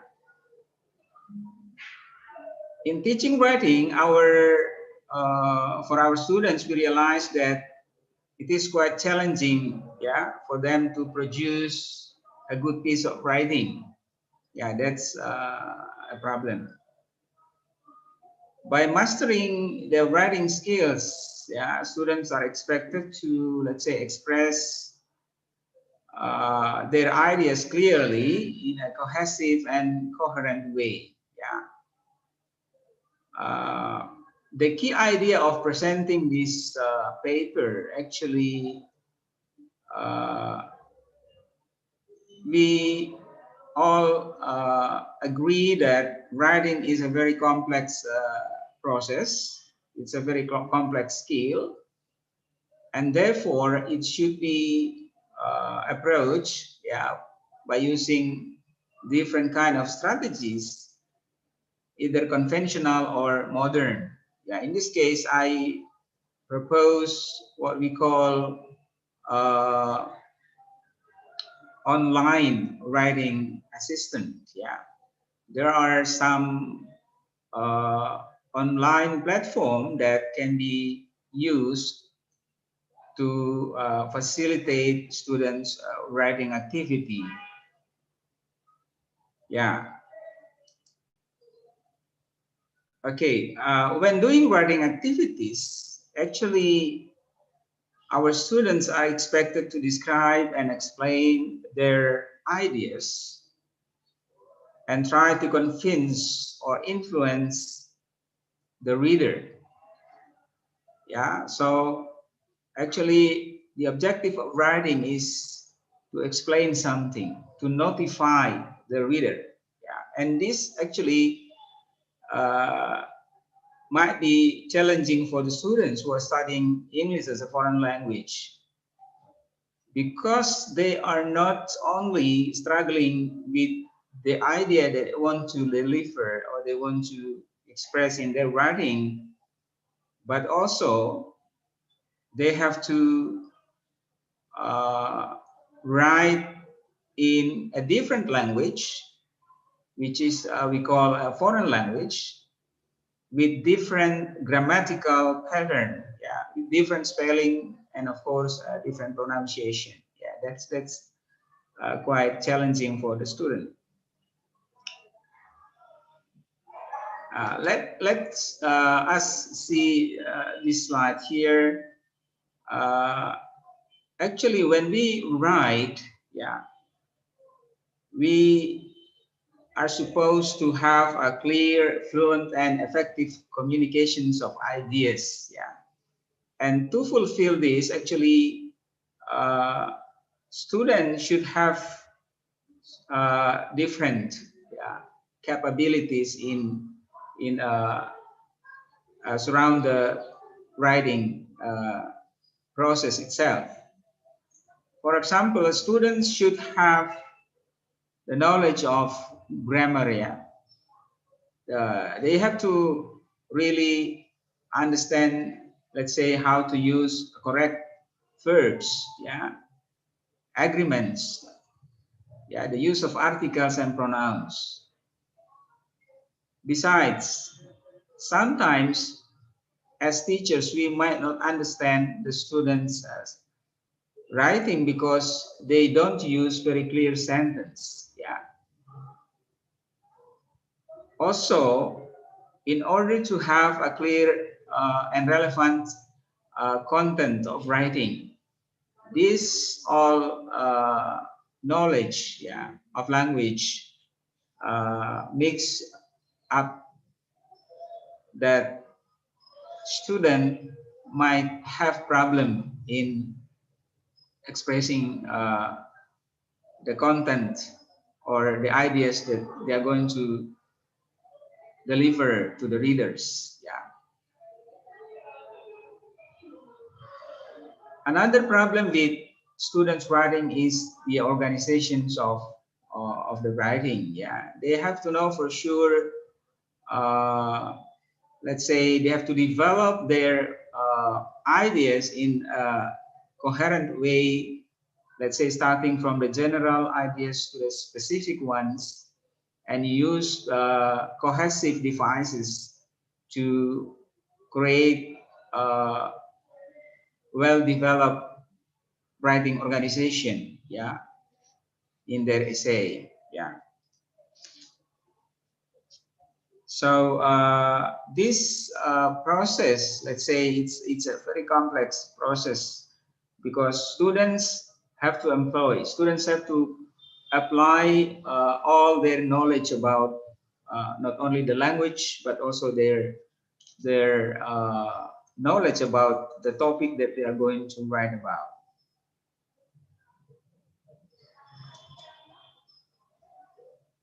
In the process of writing, students need to write different types of genre. such as, let's say, narrative, exposition, and report text. When students finish writing their essay, the teacher should read and give feedback to the writing product. Yeah, sometimes the given feedback might discourage students' motivation to continue learning writing because so many red marks in their writing. This is very challenging. Yeah.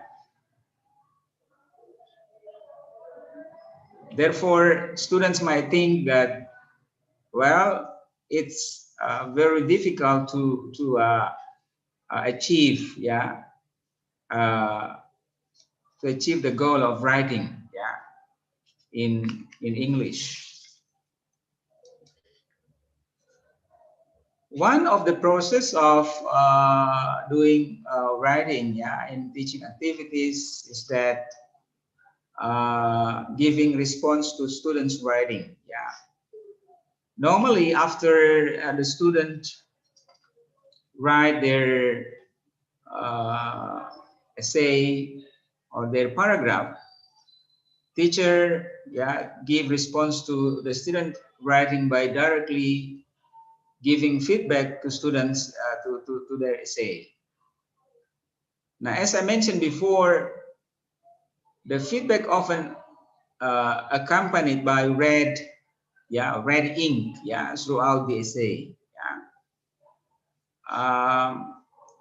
Grabe and Kaplan, two researchers on writing, mentioned that this way of correcting students' writing left many overwhelming and confused students, unable to work constructively on their writing skills. Feedback for students' writing can be also done through group response. In peer group response, students can use specific peer review guidelines that enable them to give constructive feedback to their fellow students. For example, a teacher can create a feedback rubric, because in fact, when students share their ideas or having students give feedback to their classmates normally they only focus on local errors such as spelling and grammar mistakes, but they miss the main part of the writing, that is the organization of the writing and developing ideas in the writing. So it's very important for teachers to pay attention to peer group responses if it happened in the class.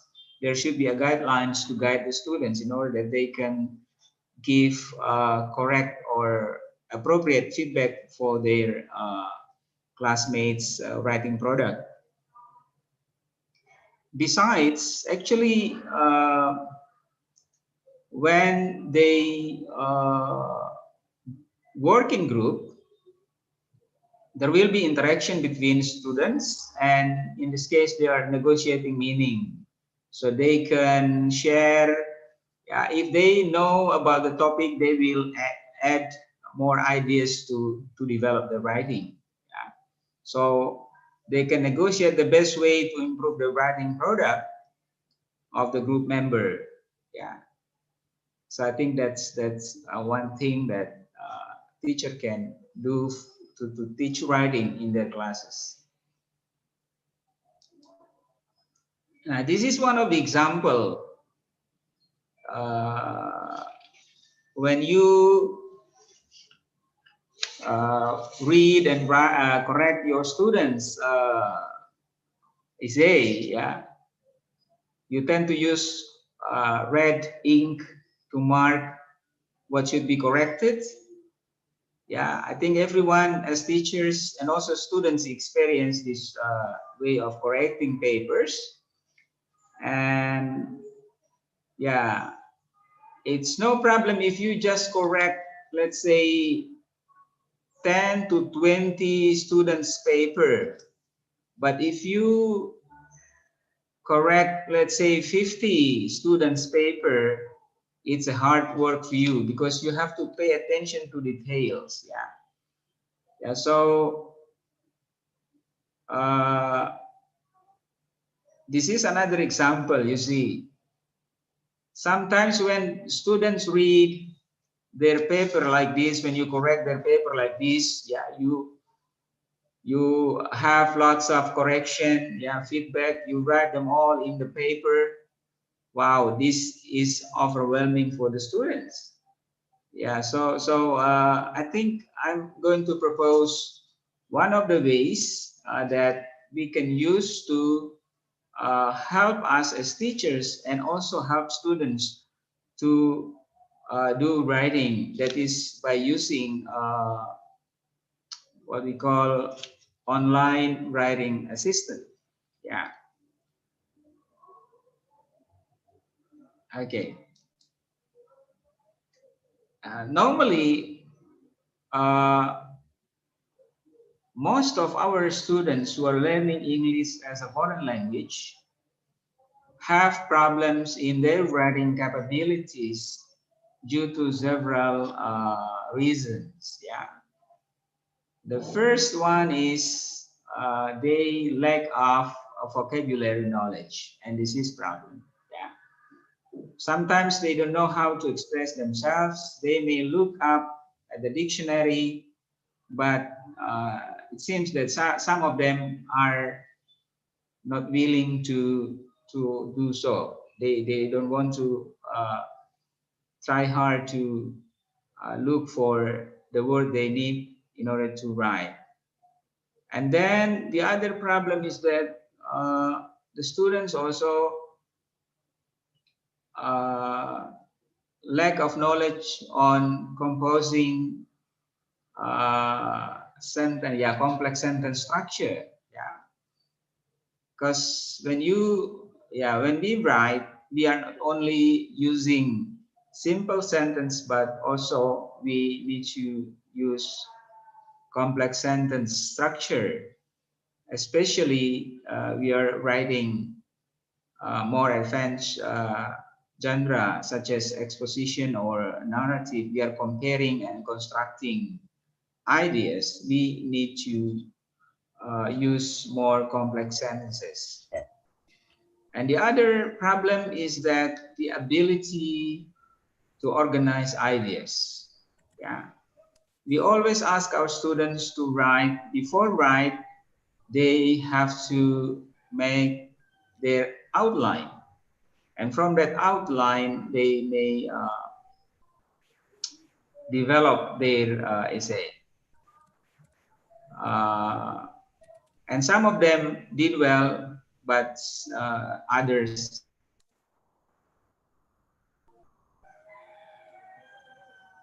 is one way of overcoming students' problem in organizing ideas. They have to know which idea comes first before the other. Yeah, that's the problem. And I think also other skills related in this problem. The ability of the students or the habits of the students to read. Yeah, reading habits also. Itu mama dan sambil lihat sini kawan itu. Okay. And the next one is interest in writing. Sometimes people don't like to write. Yeah, some people like.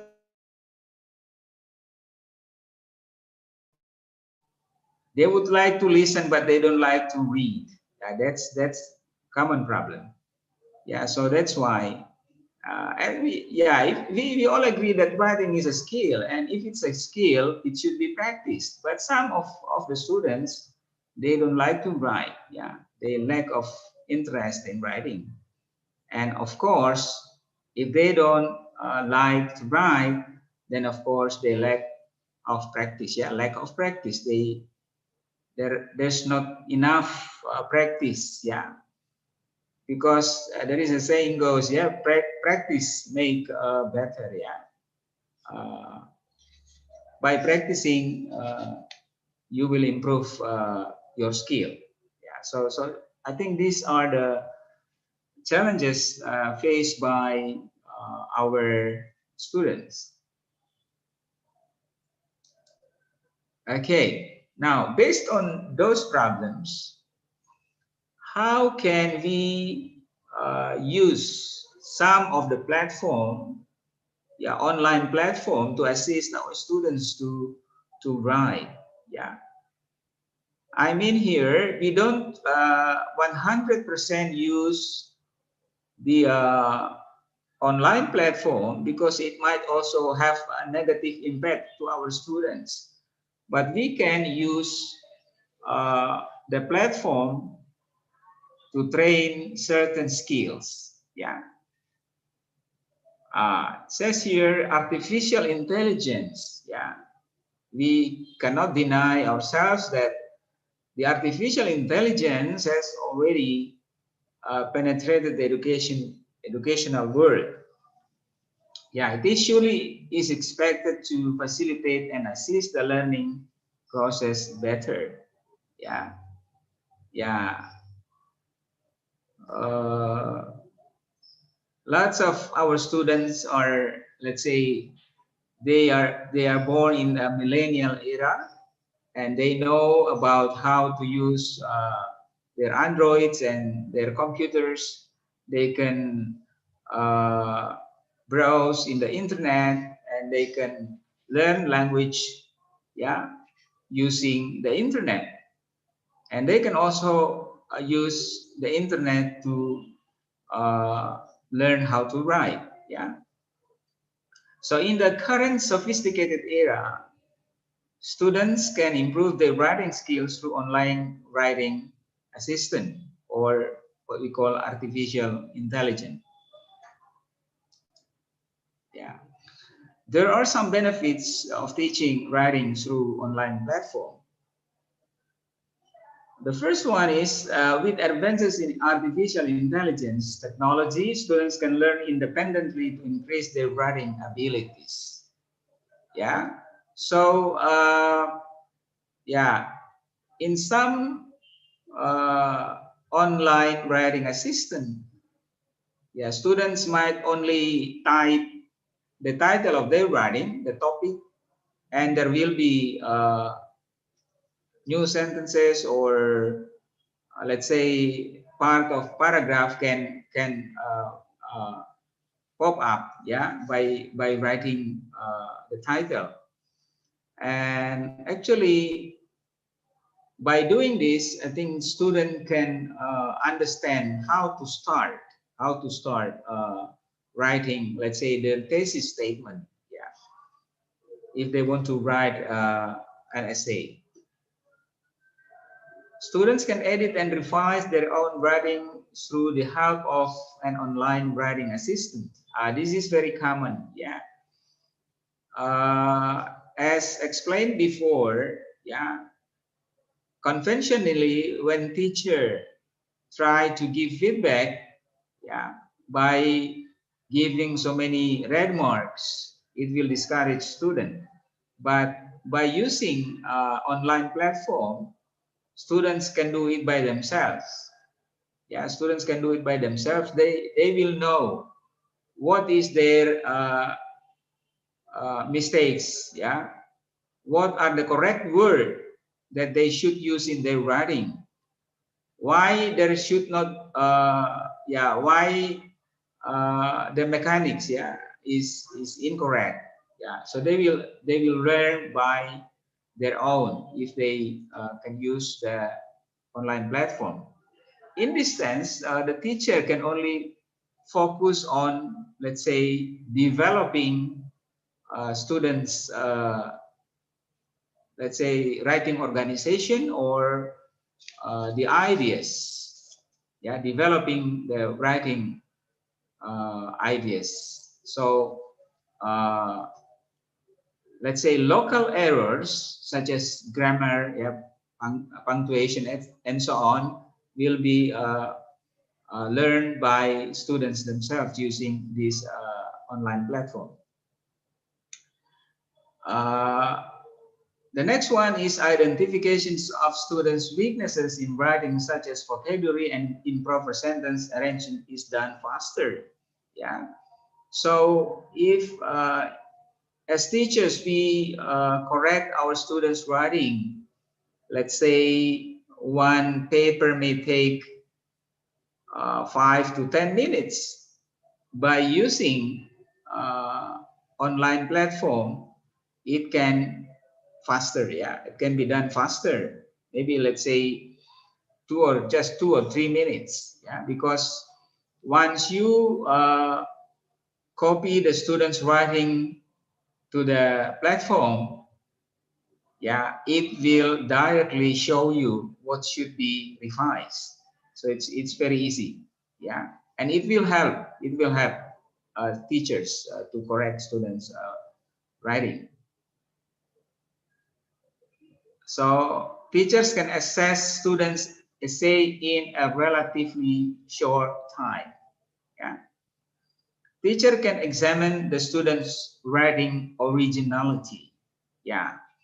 With the online platform, actually, there is also what we call plagiarism check. So students' essay can be examined. Yeah.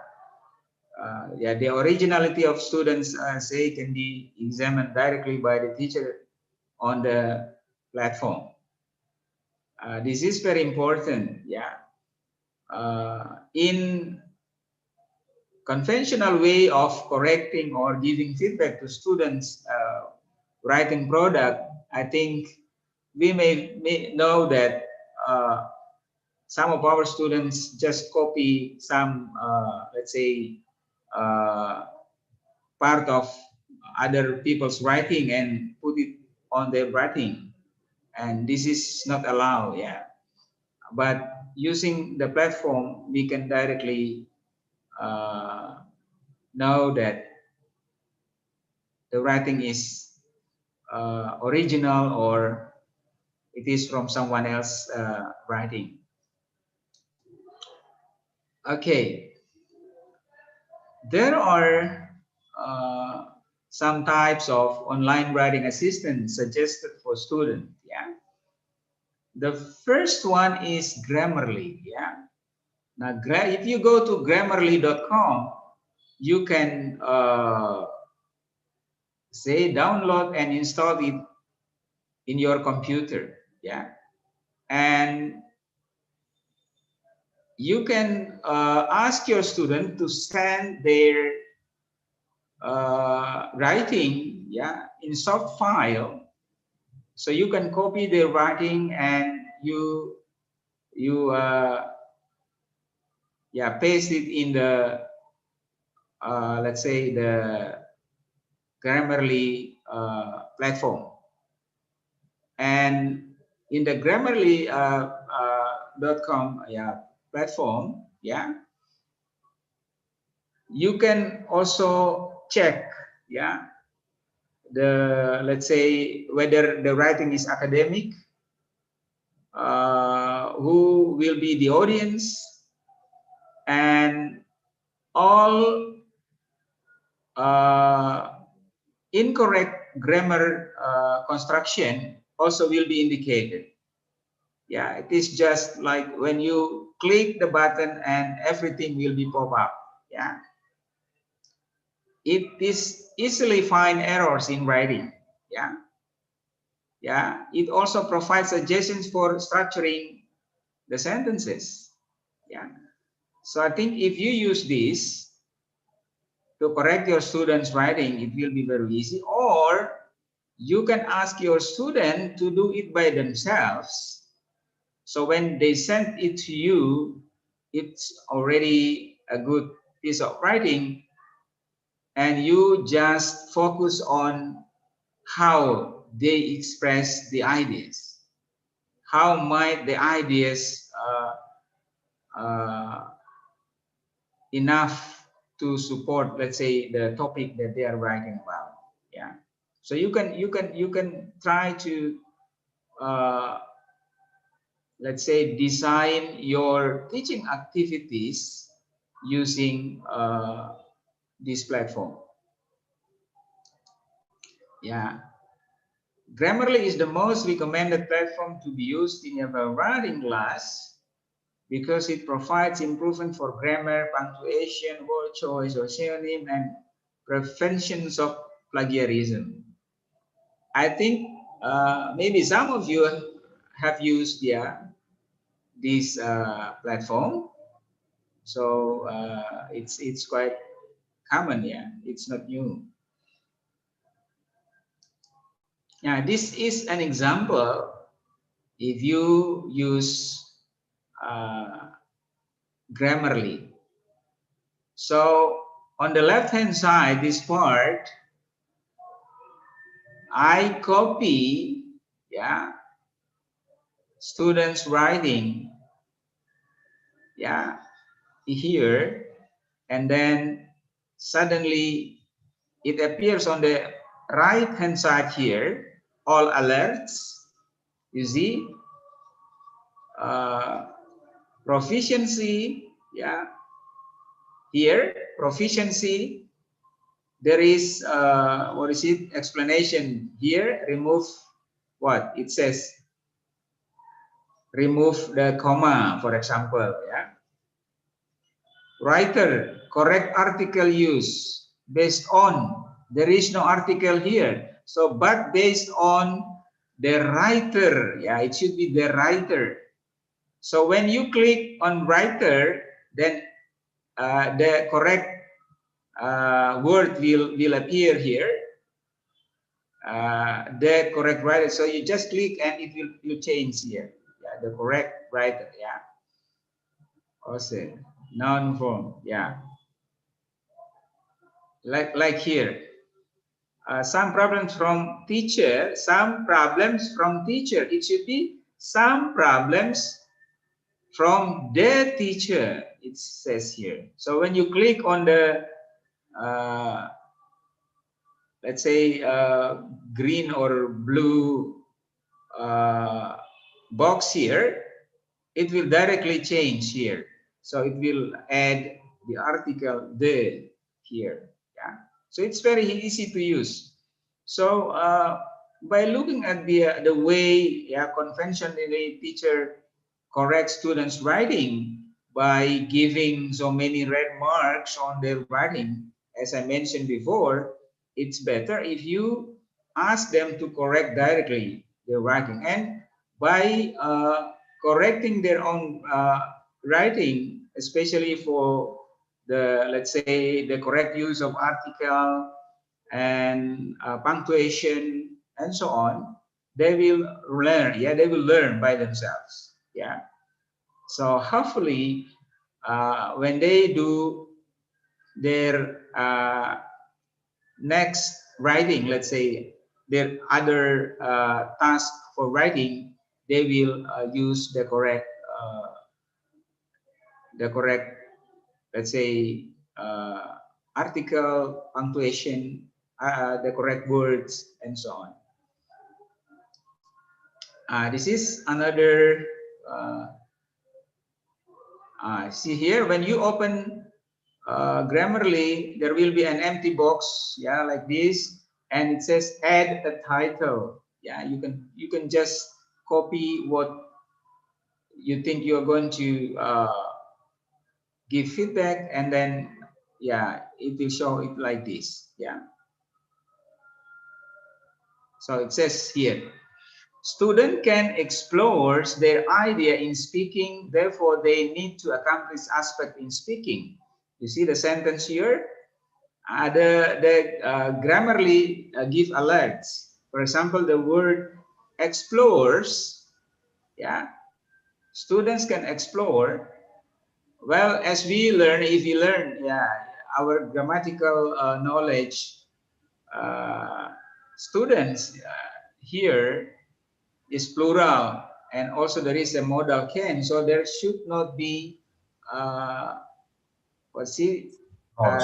inflectional s, yeah, here. There's, yeah, that's why it recommends here change the verb form, so it should only explore, not explores, yeah.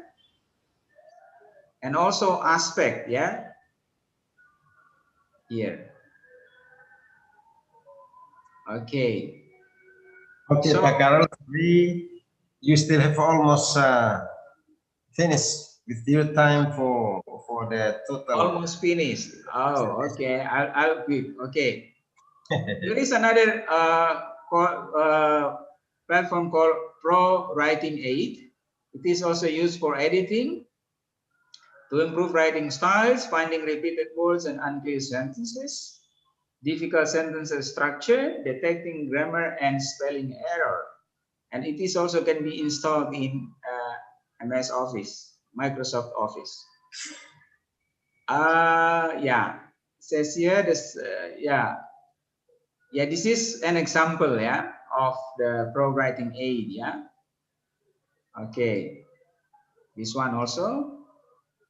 And the last one, yeah, actually there are a lot of platforms, but I just recommend 3 of them. Yeah, the last one is EssayBot. Now this one is very academic. Yeah, so for lecturers who want to write good article, yeah, you can use this platform, yeah, to improve your ideas, to improve your grammar, even to check your writing if there is a part of plagiarism, yeah. Okay, I just go on. This is example of it. Okay, I will.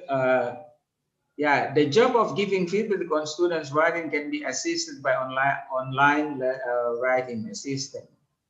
Students can immediately use the online writing assistant to proofread their writing. Yeah. The corrections made by the students' online writing assistant can be documented as material for discussions. So once again, I might suggest that after using the platform, there will be a discussion. There should be a discussion, yeah.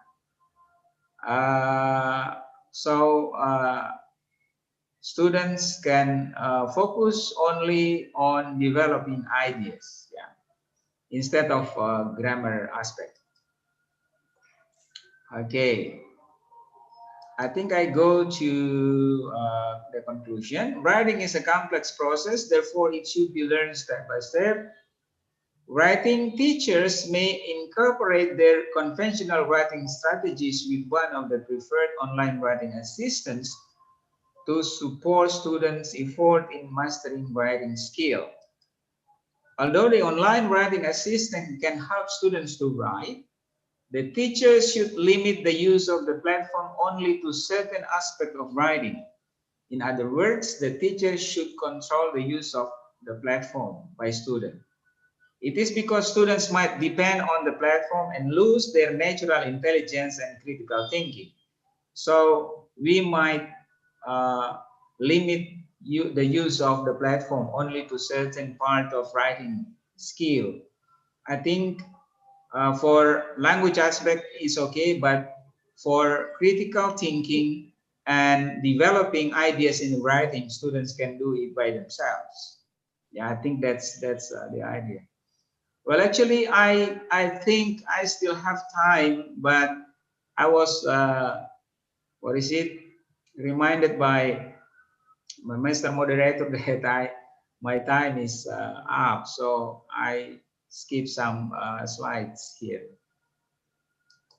I think that's all. Thank you so much, Mr. Hanafi. I give it back to you. Thank you very much for a great presentation, from Pak Carol Anakototi. This is very potential for students who are processing in writing. Yeah, in terms of grammatical, the online media to support writing, and also how to be able to concentrate on critical or organizing ideas. Yes, so Pak Carol spends almost all the time, all the minutes that pointed out for the presentation and question. And there are still two questions, but from the same person. This is from Pa James. Pa James want Pa Carol to stress, to clarify a little bit about your students' weaknesses on online system in teaching and learning. And the second question, still with the same person, Pa James.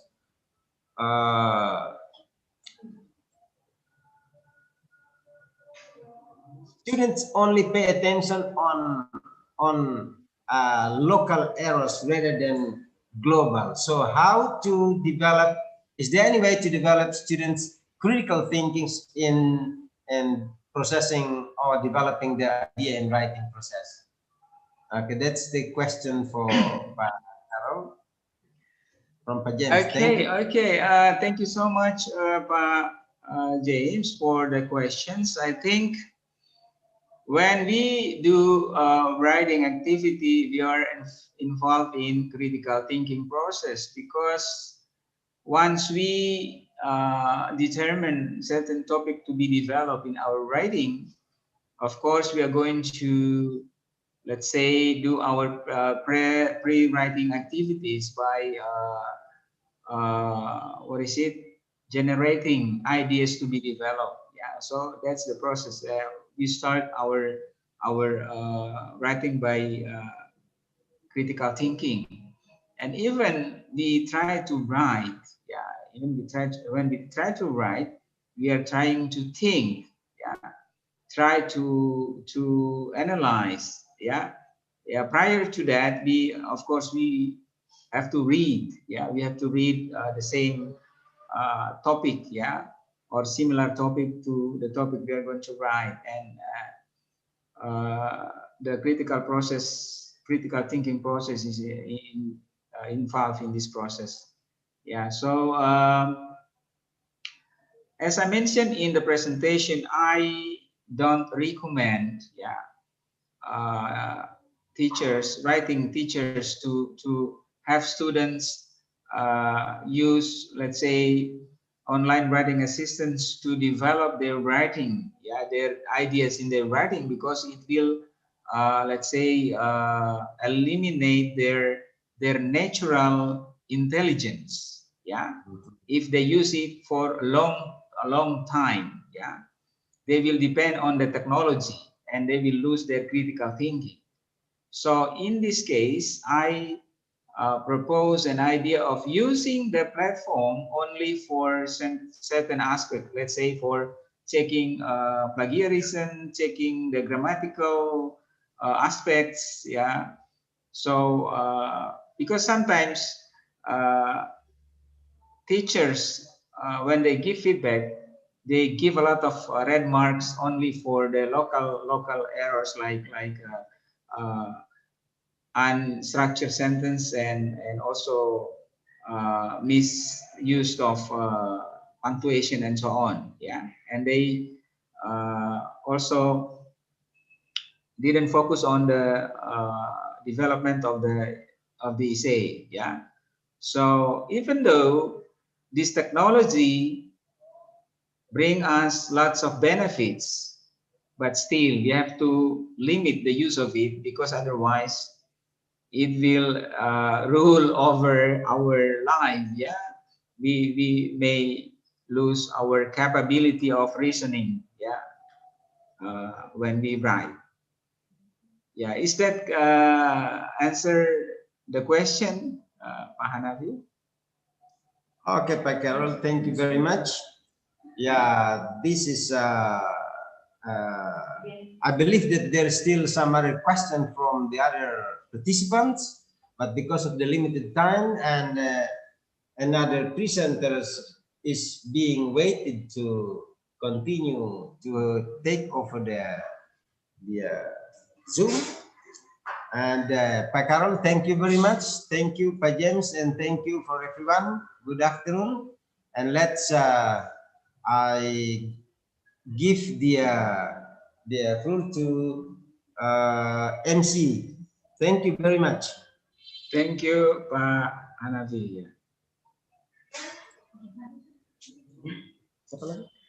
Thank you so much, Mr. Hanafi, for leading this superb session. And also, thank you so much for our speakers, Professor Wacharaka Wistil from Konkan University in Thailand, and also Dr. Carol Anantototi from Patimura University for such an insightful presentation, as well also for the attendees that participated in the session.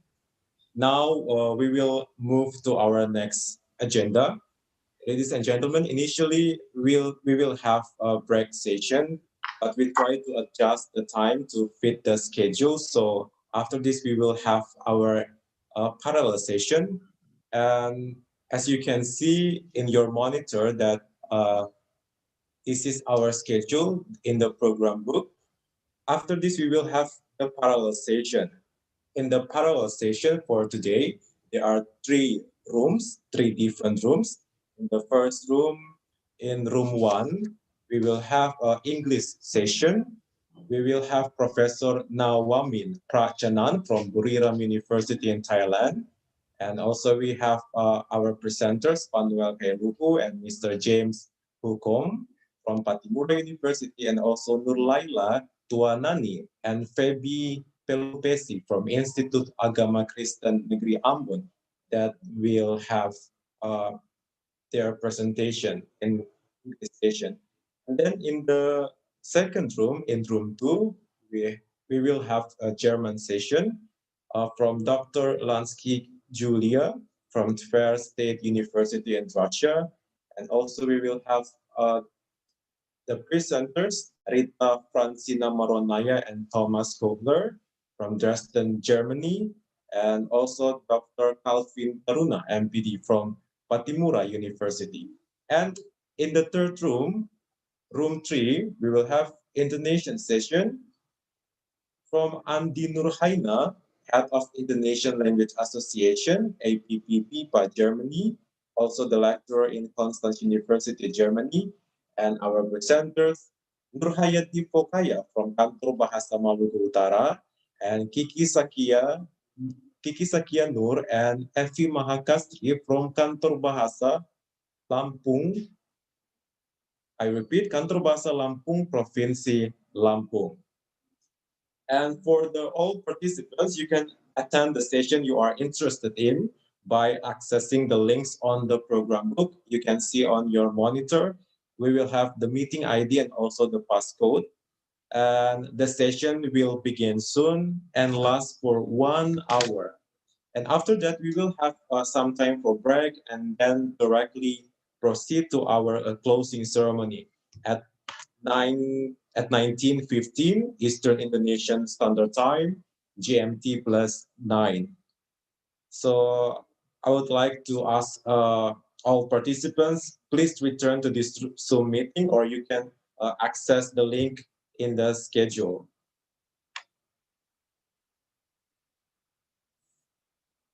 Thank you so much, everybody. See you again in this room. Enjoy your next session.